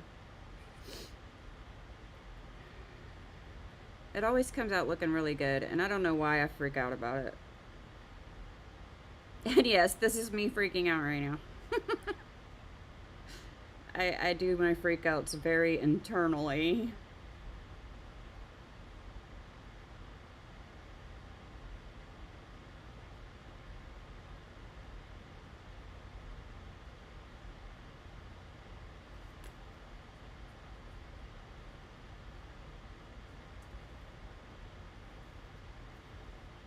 Okay, so that's our two darkest colors on each blend. Send invites. Well, that is kind of cool. So you can control who's in your group or whatever. That would be interesting. I do worry about like the kind of people that might show up, which is an interesting juxtaposition to the fact that I'm just like not editing anything and just throwing myself out here on the whole world wide web in public. But it's more so I'm not worried about who will come for me. I don't care. Like,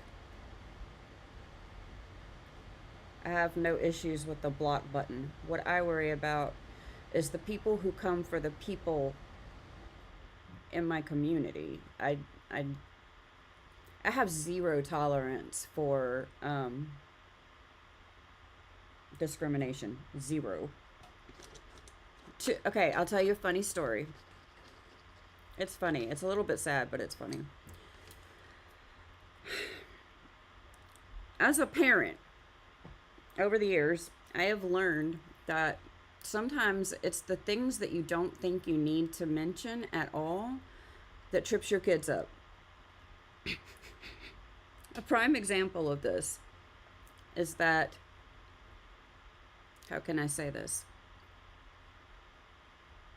The N-word, that derogatory term, is not allowed in my house. It's not allowed around me, and it has not been since the day I turned into an adult. Ever. In fact, my husband used it a couple of times when we first got together. This is before we were married, and just he grew up a little different than me. It only took a couple of times of him using that word around me to realize that it was a very serious offense to me. And life moved on. I have 3 kids. These kids don't use words like that. I didn't think through the situation. My middle child, who is autistic, specifically has Asperger's, went to 6th grade, and it was a new school and everything, so they were feeling particularly like not comfortable. So they decided to try to do something to feel like they could make friends. They wanted to make friends. They go to lunch that day. And there's like 3 African American children sitting with my child at lunch. One of them says to one of the girls, "Hey, what's up, my?"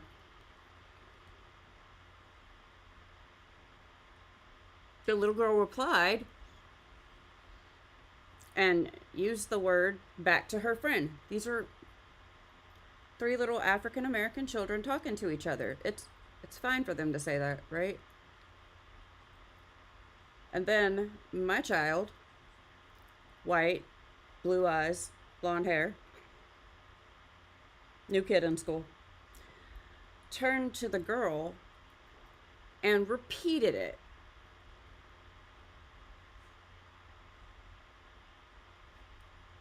My child got beat up at recess that day. It took 3 weeks for us to explain, not only to the people in school, but also the people in our neighborhood down the street, that they didn't know better. They literally didn't know better. They heard these children saying the N-word to each other in greeting, and that seemed like a way to join in the group.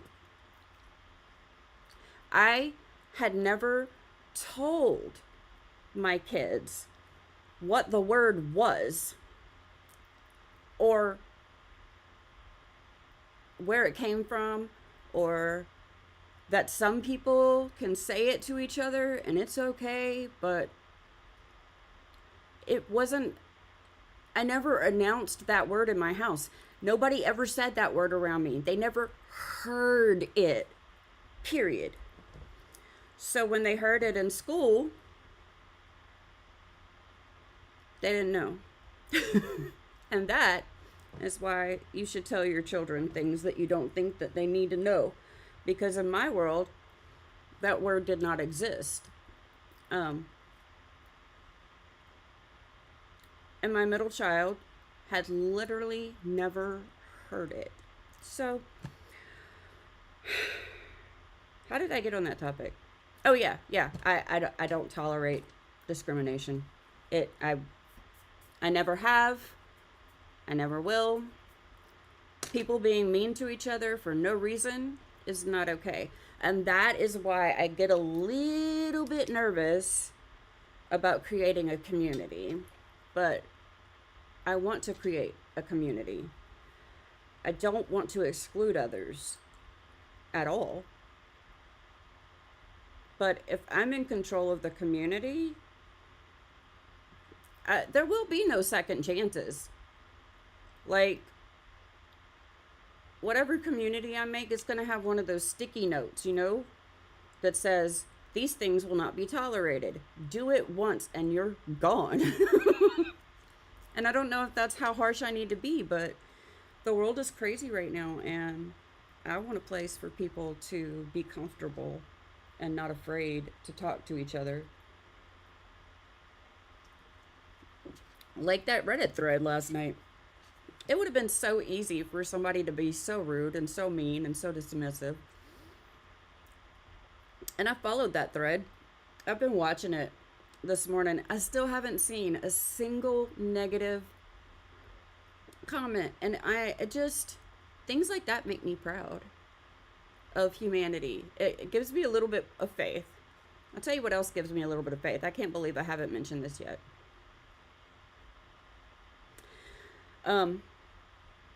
The TV show, The West Wing. It's an older show. It's one of me and my husband's favorite shows, to the point that when it temporarily went off Hulu last year, I bought the entire series on CD or DVD, like hard copy. And then like a couple of weeks later, it went right back on Hulu, and I was like, woohoo, because the closed captions on the disc that I bought weren't great. They were just not great. Anyway, my point is, we love this show so much that it's the last TV show we watch every night before bed. Every night. We watch it over and over and over. When we get to the end of it, we just start it back on the first episode. It is something that is familiar to me and comforting to me, and they're so inspiring. The show is so inspiring. Plus, it's helped me learn quite a bit about how America works. And I don't rely on the TV show to give me facts, but I will often like ask a question or look something up during the show because I want to know, is that how it really works? And sometimes it is, and sometimes it isn't. But ever since Donald Trump was elected president of this wonderful country, I have had this thought in my head that, as my oldest son would say, the hero that we need, the president that we need is President Jed Bartlett, who is played by Martin Sheen in West Wing. And, you know, when I get mad at Caroline Levitt, I'm like, we need CJ Craig. All right, so here's the deal. This whole time, I've been saying this, and I've also been saying things like, I really wish that the cast of The West Wing would come together as like activists and like speak out and help us out here. We need it. And I realize in my mind that they're just actors. They're not really political governmental people. They're just actors, but they're so inspiring.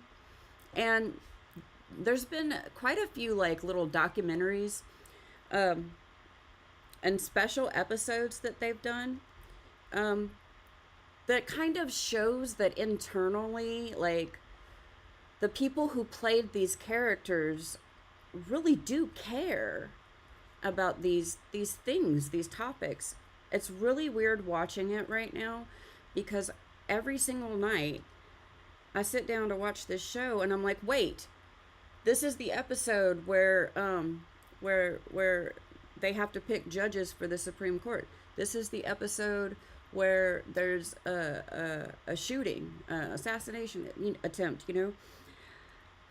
It is odd to me that every time we are getting ready to go to bed and I'm watching this show, whatever was in the news that day is somehow on, it's the episode we're on. I don't even know.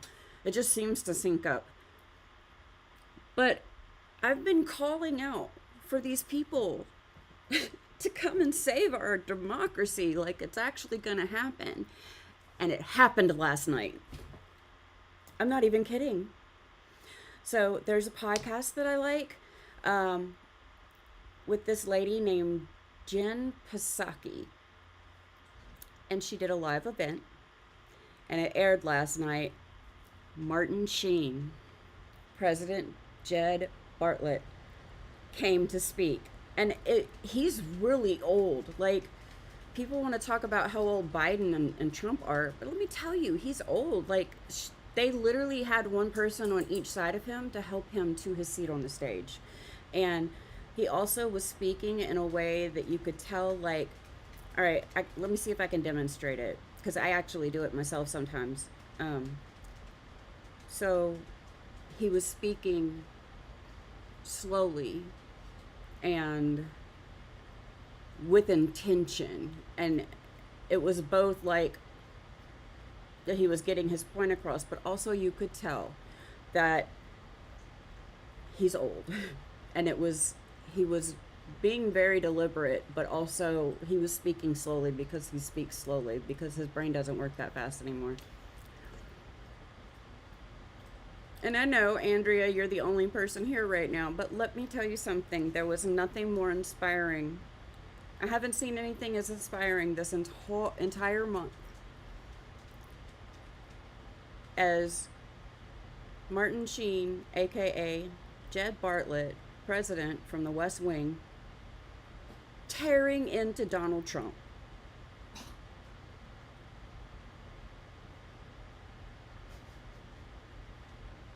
It was amazing.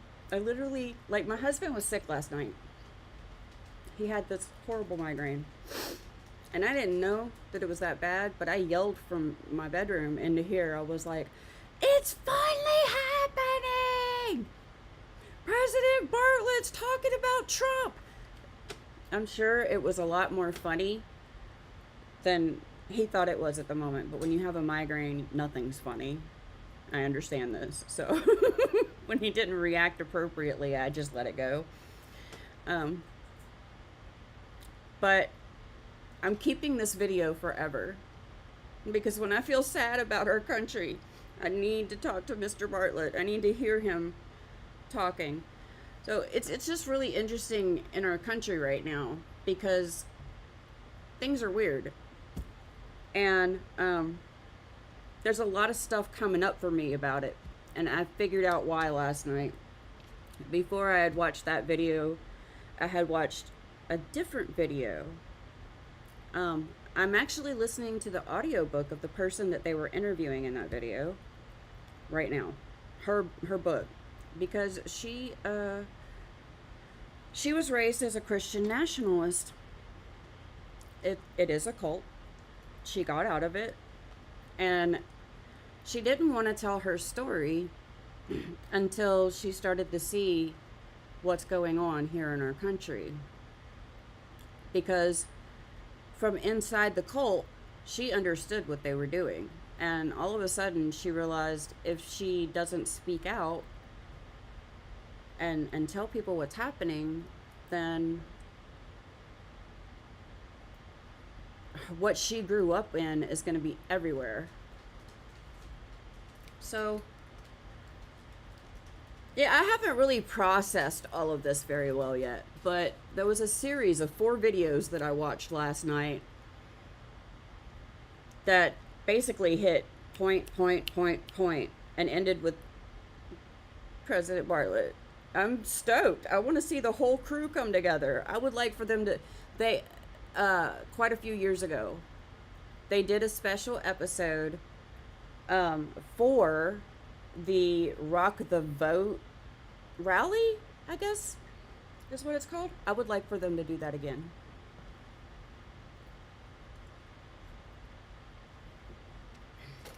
As my son says, these is the government people we need right now. I can't do voices. I don't know why I'm trying. Like the other day I tried to imitate Trump and it didn't work out very good. It just sounded like me being an a-hole.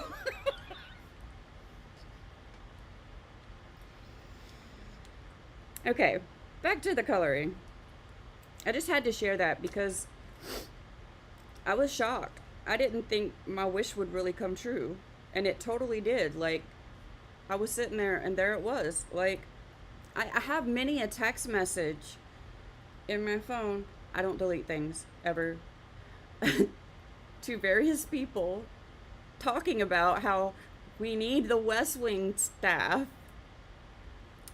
to prove that I was waiting.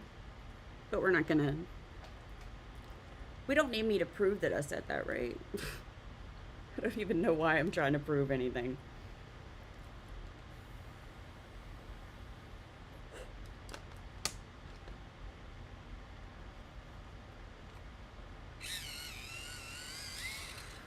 I have a feeling that I will not be doing any cleaning up of this, what did we name it? Stevie Nicks over here today, unless I'm doing so from my chair, because my hip is hurting in this certain way that I know means that when I stand up, it may not hold me. Which is always a fun experience. So, I've got parrot green, which is part of what? The turquoise blend, I think. Yeah, I'm going the wrong way with this. So I'm going to bring this down into the green, the emerald area, right over where I put that cobalt turquoise. And I'm just, I guess kind of right here where it blends, I'm kind of doing the second layer right now, just in that area.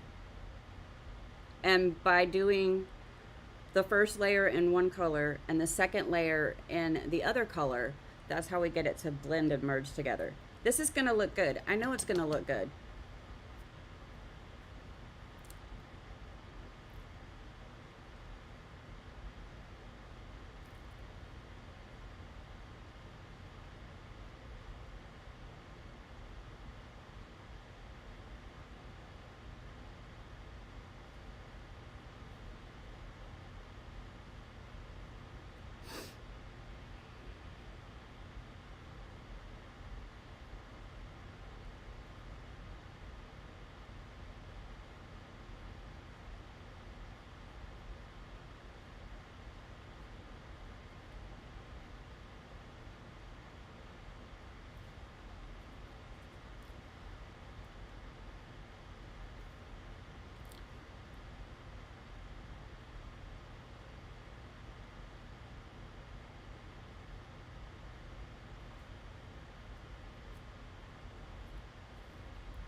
So I think probably learning how to color hair and other furry kind of textures has been one of the biggest challenges for me as far as coloring goes, because it's actually a whole different technique from anything else I really color.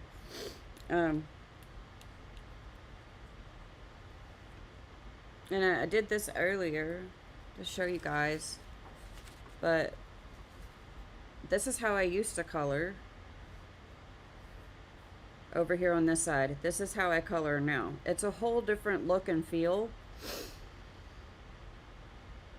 So it's something I've really been working on for about 2 years, and I feel like I'm finally getting the hang of it. It used to look at it and I would feel so confused, just visually, like, what?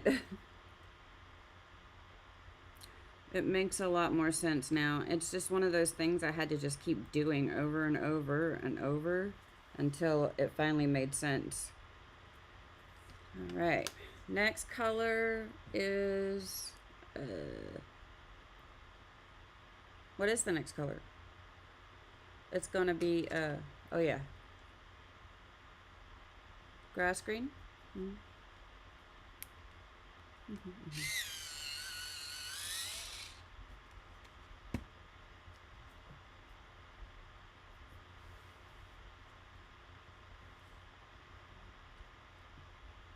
So this is part of the emerald green blend, so I'm bringing it upwards.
I think that looks good.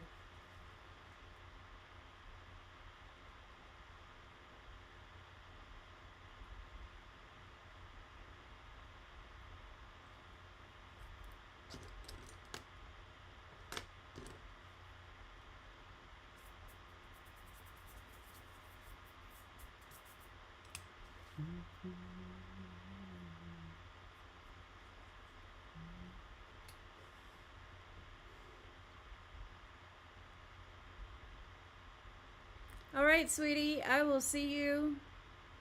I'll be here tomorrow. I'll see you soon. Oh, you said the hair looks good.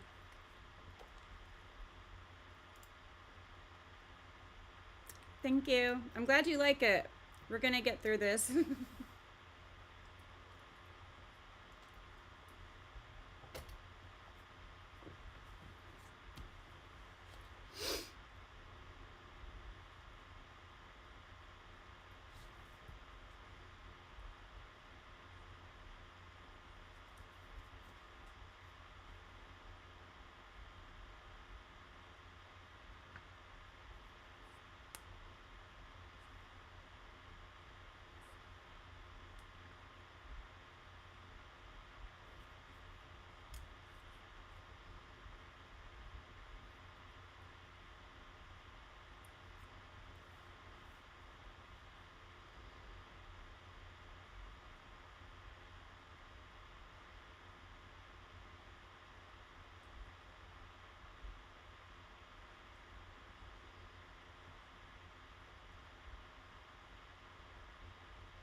And then we're gonna do light green.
I think that this pencil has just gotten too short now. So we're going to sharpen up this new one.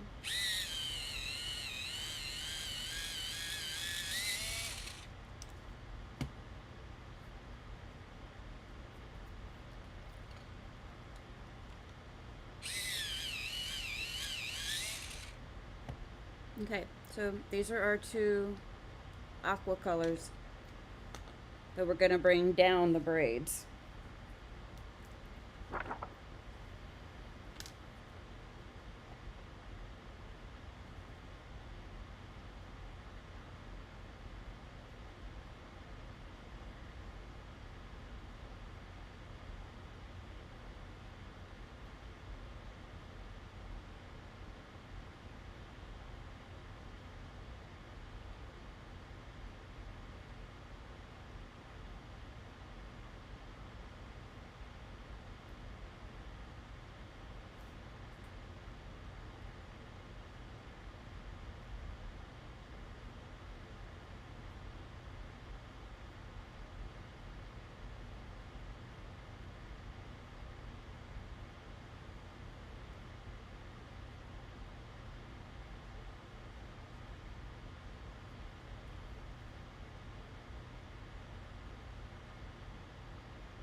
And then aquamarine, or light aqua, sorry.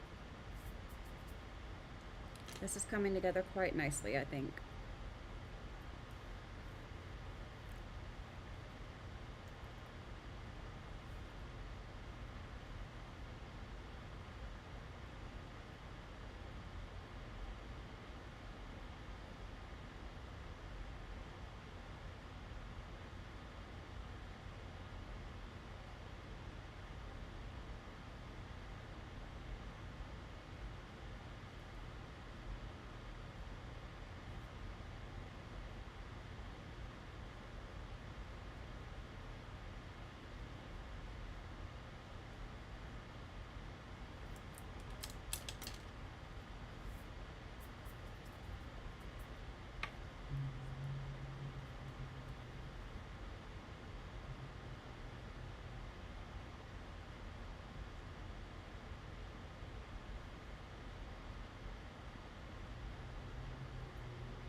I like this. Okay, so now we're gonna start going over the rest of it for the second layer. We may not finish this today. That's okay. So I'm going to start back with all of the same colors, and I'm just gonna go through the whole thing again. And this time when I'm done, I'm gonna use that white Verithin pencil, and we're gonna deepen up a lot of the dark colors, and we're gonna make this all nice and pretty and neat.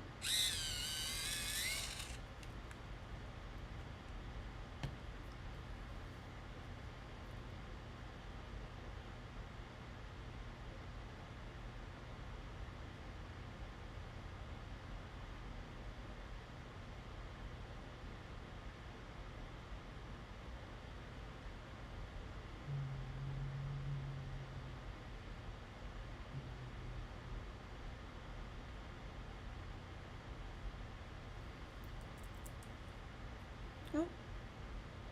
Hey, where'd my little brush go? There it is.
if you happen to be enjoying this live stream or watching the video later, I would love it if you would let me know that you like it. You know, it's not mandatory or anything. It's not going to help my channel monetarily, because we don't do monetary here. There's no monetization, no ads, no sponsorships, none of that. No paid for Patreon, anything like that. We don't sell merch, none of that. But you know what that like button is good for? For letting me know that you like it. If you don't like it, you can hit the dislike button too. Feedback is great. And if you do like it, you know, it'll give me a little boost of happiness. And if you want to come back here another time, a good way to do that is to subscribe to the channel. That way you can find it easily. And when I go live, it will show up right in your feed. If you want to hit the notification bell, you could do that. But the truth is that I'm really only doing lives right now, and I don't schedule them. I just get up in the morning, come to my desk, and set up the new broadcast and go from there. I decide what we're doing every day, usually not ahead of time.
Pardon me while I take a little smoke real quick.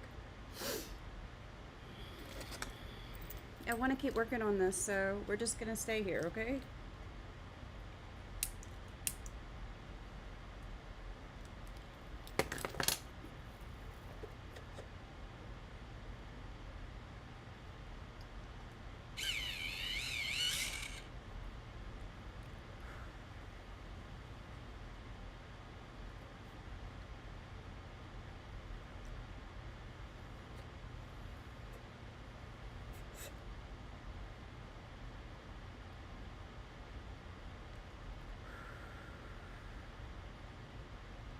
Only when the lightning strikes, lead me home. When I know which way is right, love me when it's high. I promise that I'm not leaving from your side. And when I fall apart, promise in the dark, you'll be my nightlight.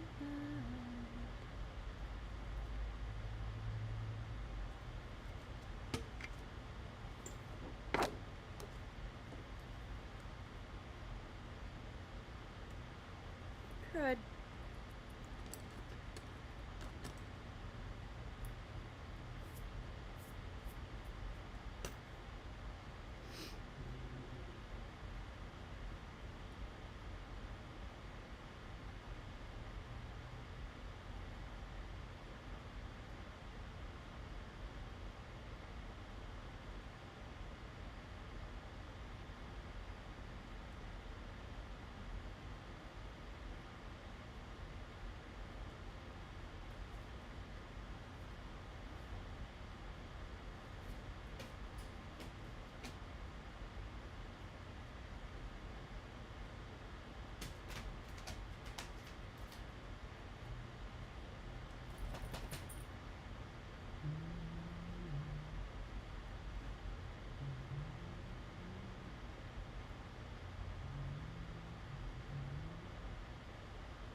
Hold me when the lightning strikes, lead me home. You know which way is right.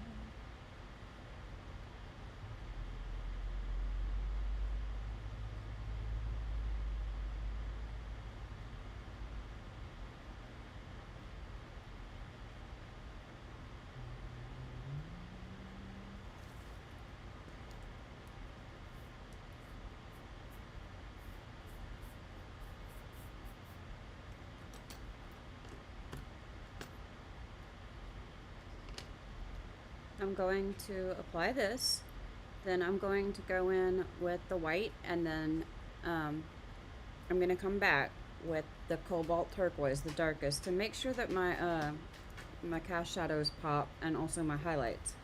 That contrast, that level of dark versus light, is what makes the hair look like it's got movement and texture.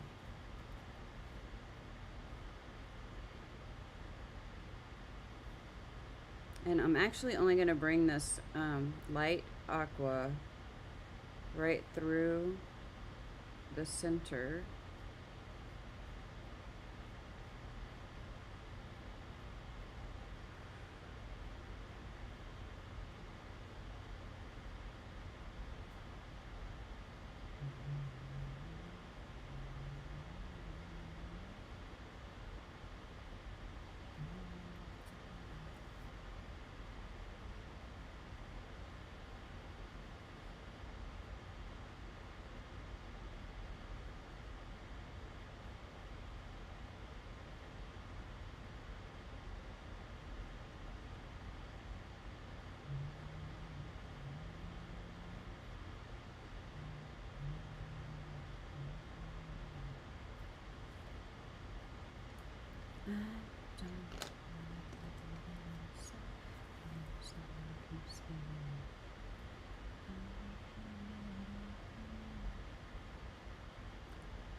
I gotta stop doing that. It's happening because my hands are shaky today. To compensate for that, sometimes I unconsciously try to apply more pressure to hold it stiller instead of doing what I know I should do. It's just an unconscious thing. And that's what makes the pencil tip break. Most of the time. Sometimes it's just the pencil fault.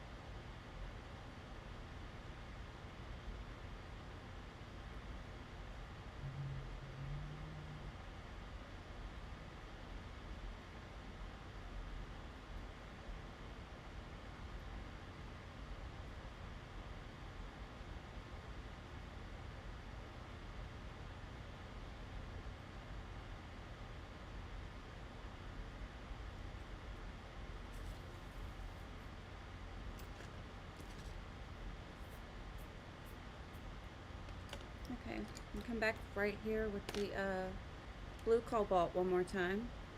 We're almost done with this section.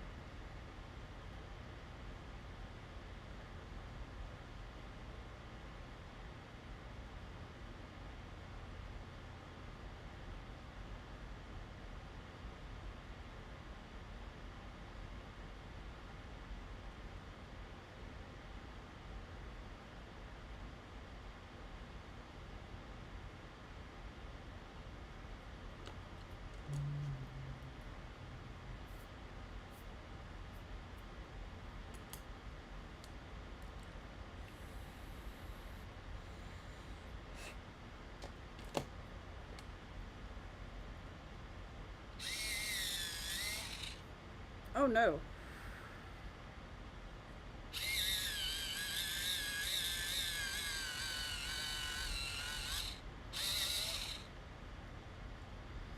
I guess I need to empty this.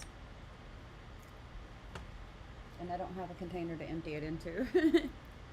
I will be right back, guys.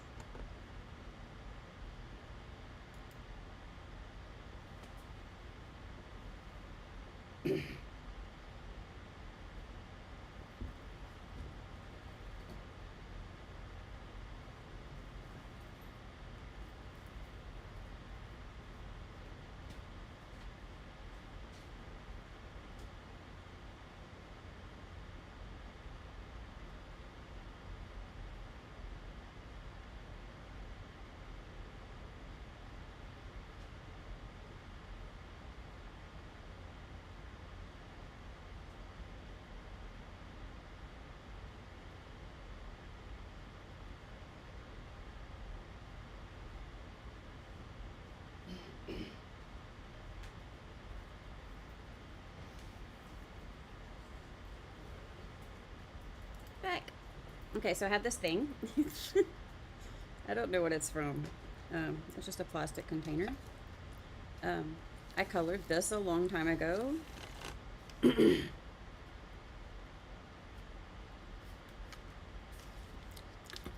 taped it on here. And I have this weird habit of keeping my pencil shavings.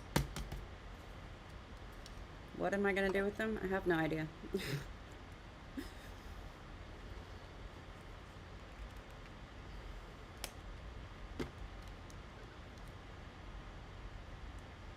Come on. I don't know why it won't come off of there.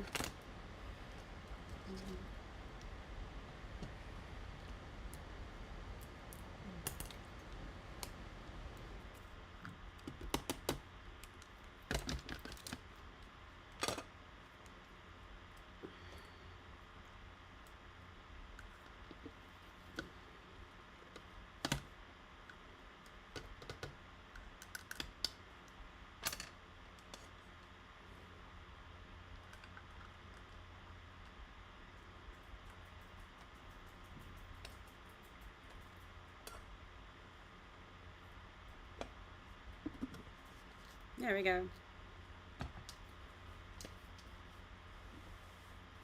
And that is how things end up in the pile over there that's named Stevie Nicks.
Ooh, that's so pretty.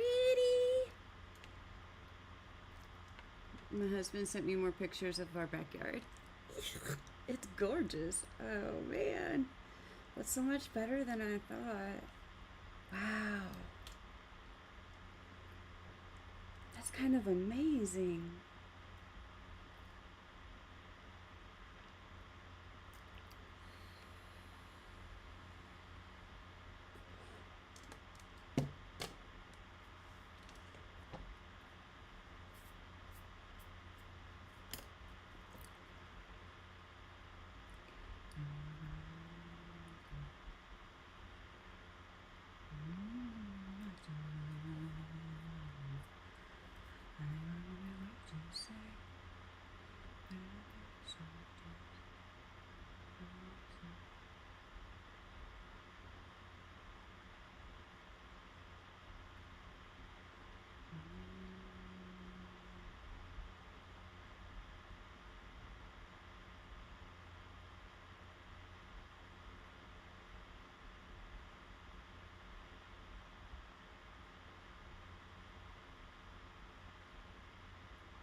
I never know what's gonna happen when I smoke. Sometimes I get really quiet, and then other times I become like chatty. It's very unpredictable.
I really like this.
My dog is over there choking on this water.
Alright, last part for the top of her hair.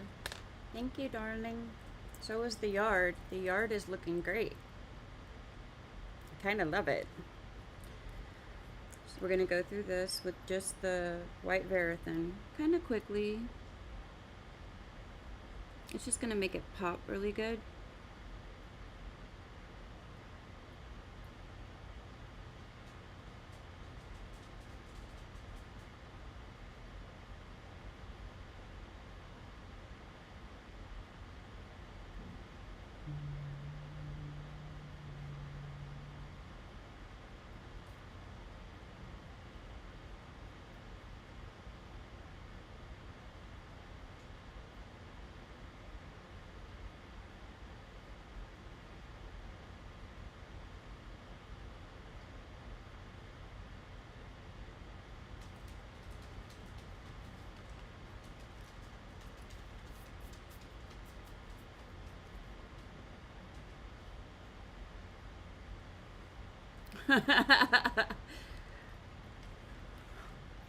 Well, I wasn't planning on moving them.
Okay, and now that is the top done. So that's how the rest of it will look.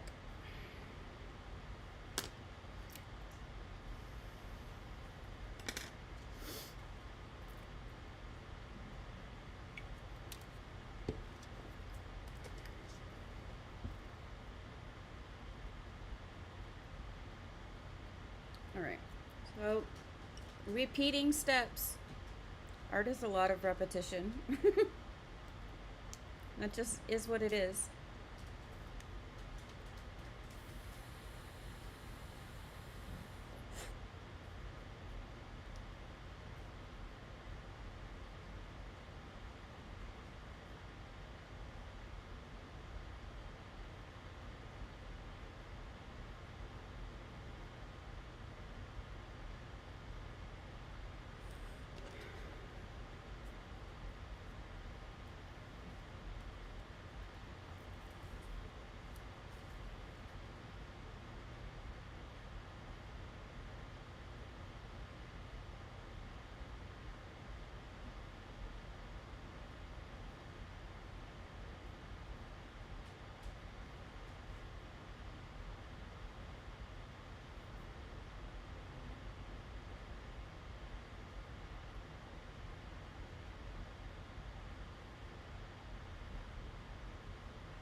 So I'm not bringing this into all of the hair just yet.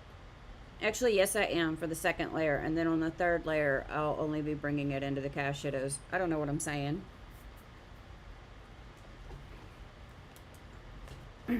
Goodness.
Yeah, when I saw the pictures, I literally squealed.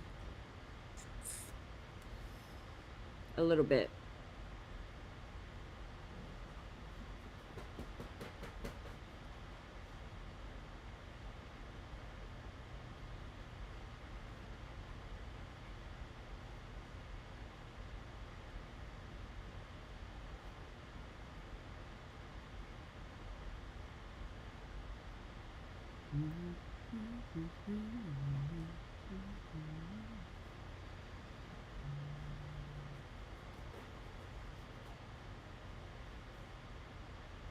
I'm not. Yeah, just a little because I shortly remembered that I was live, so I didn't squeal a lot.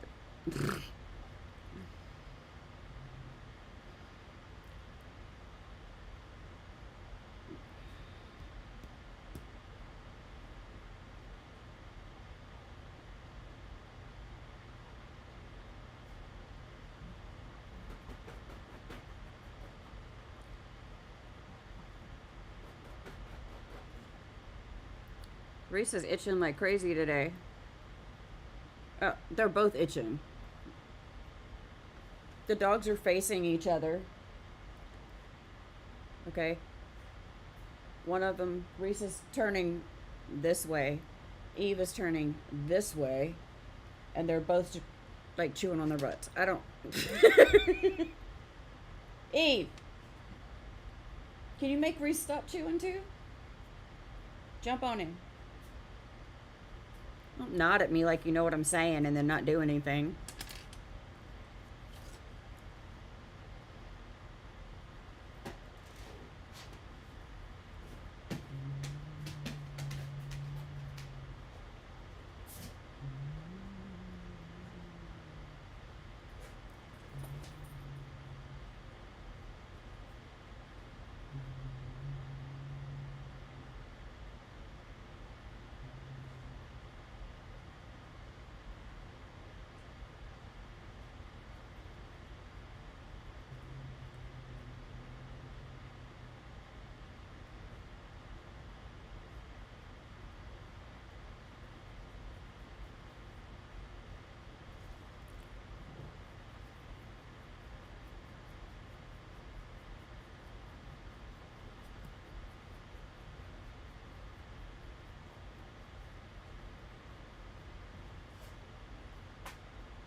That looks good. I'm going to bring this down a little further into the green.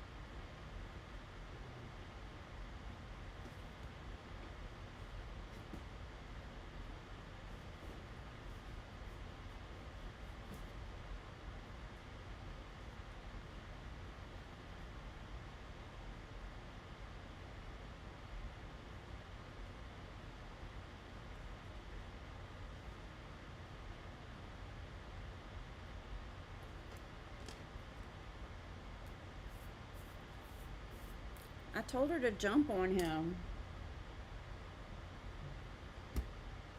I don't understand. They don't listen to me, you know?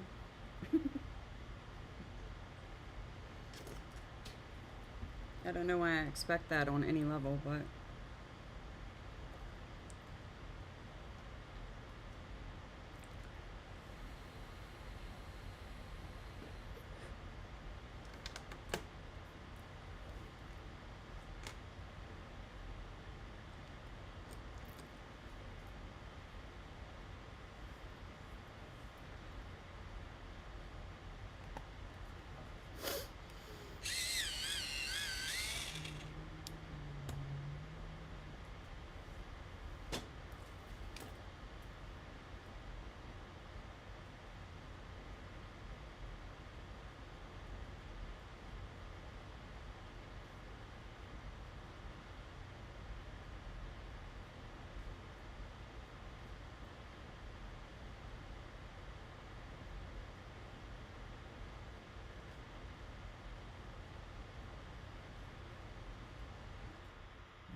My battery is low.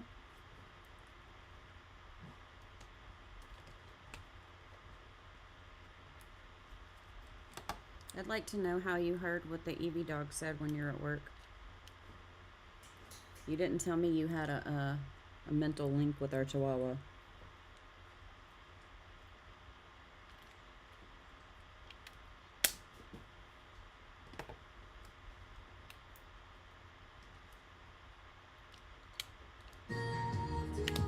My bad, my bad, my bad.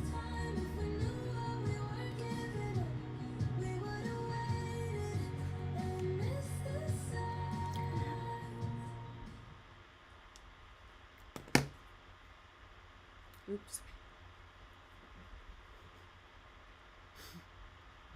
That's fair. That's fair. She did give me a weird look. Can we connect, maybe?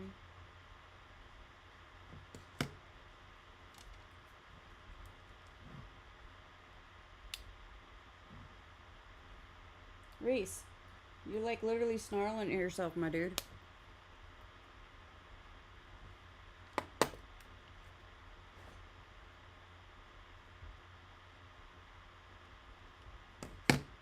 There we go.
That's exactly what he sounds like. I've never heard that before, but that's what he sounds like.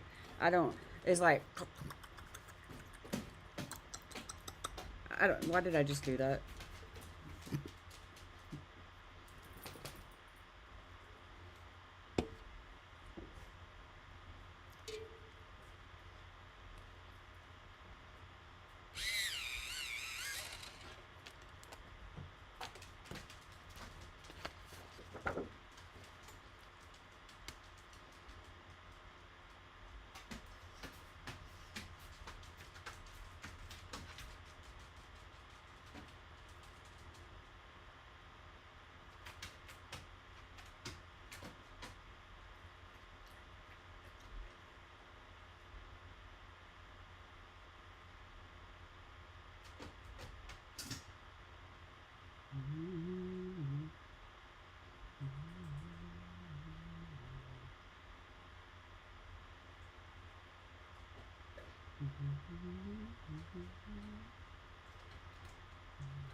Alright, we are going to end this pretty soon today.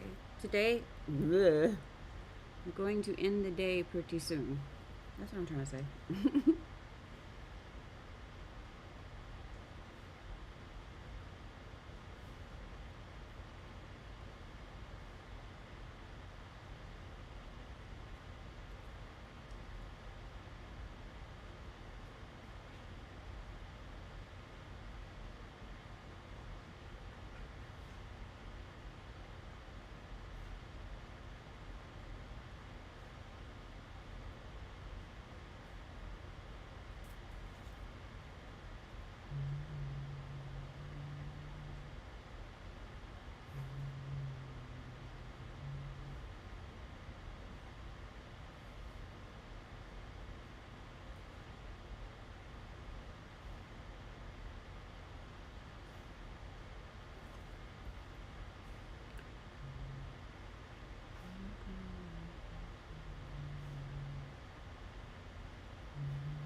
Okay. I don't know that I said anything important.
Okay. We're going to come back through this section with just the cobalt turquoise and then the Verithin. And that's what makes this really pop. I love it.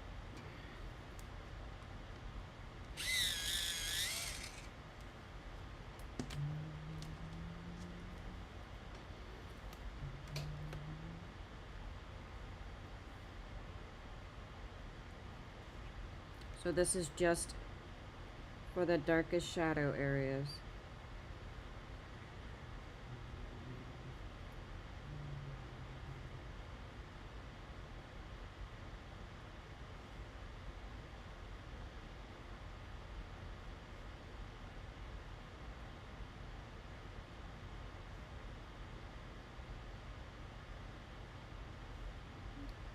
Not every stroke, but here and there, a stroke I'll go all the way through.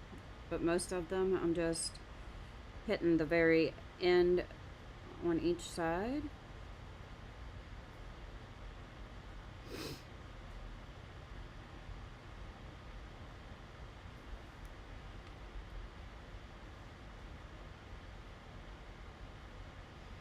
And I was saying earlier that when I do hair, I generally don't come back through with a blender unless I want to make everything look super soft. I like the hair when I do it to look way defined.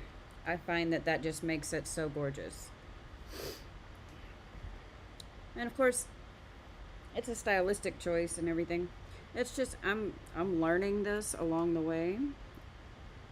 I've only been coloring hair like this for a couple of years, I think.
Okay.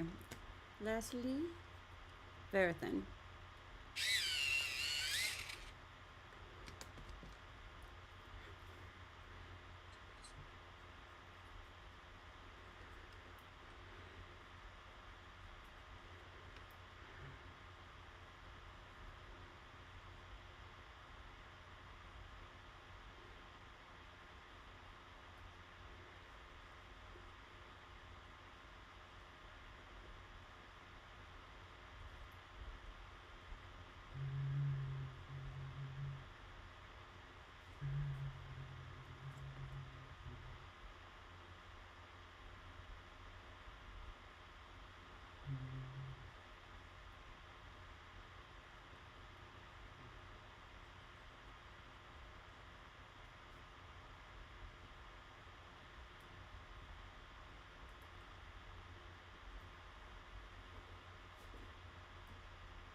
Okay, so now we can see how different this side at the on the bangs looks from this side. There's a lot more depth and definition. The highlights pop, the dark colors look great. Usually when I'm finished with the whole thing, I'll come back one more time with the Verithin pencil or with my Derwent Chinese white drawing pencil. I love that one. And I use the white and the darkest color in the blend to flatten the tooth instead of using the blender when I do hair. So that is all I have for today. I'm going to try and use the little bit of energy I have left to pick up a few more things down there in the Stevie Nicks landslide pile. And we will continue the hair tomorrow. I do realize that this particular coloring is taking a little bit longer than they usually do, but it's because we're choosing the colors as we go, as well as I'm just going a little bit slower than usual. So we may end up with more parts to this particular project than normal, but we'll live with it. It is what it is. I show up, we do the art. I hope that you guys have a great rest of the day. I will see y'all tomorrow around 8:30 in the morning. That's Central Standard Time. Until then, stay positive or whatever. This has been Periwinkle Palace Arts. Thank you for hanging out. I'm Princess Bun Bun, and me and my bunnies, and you guys, we did art today.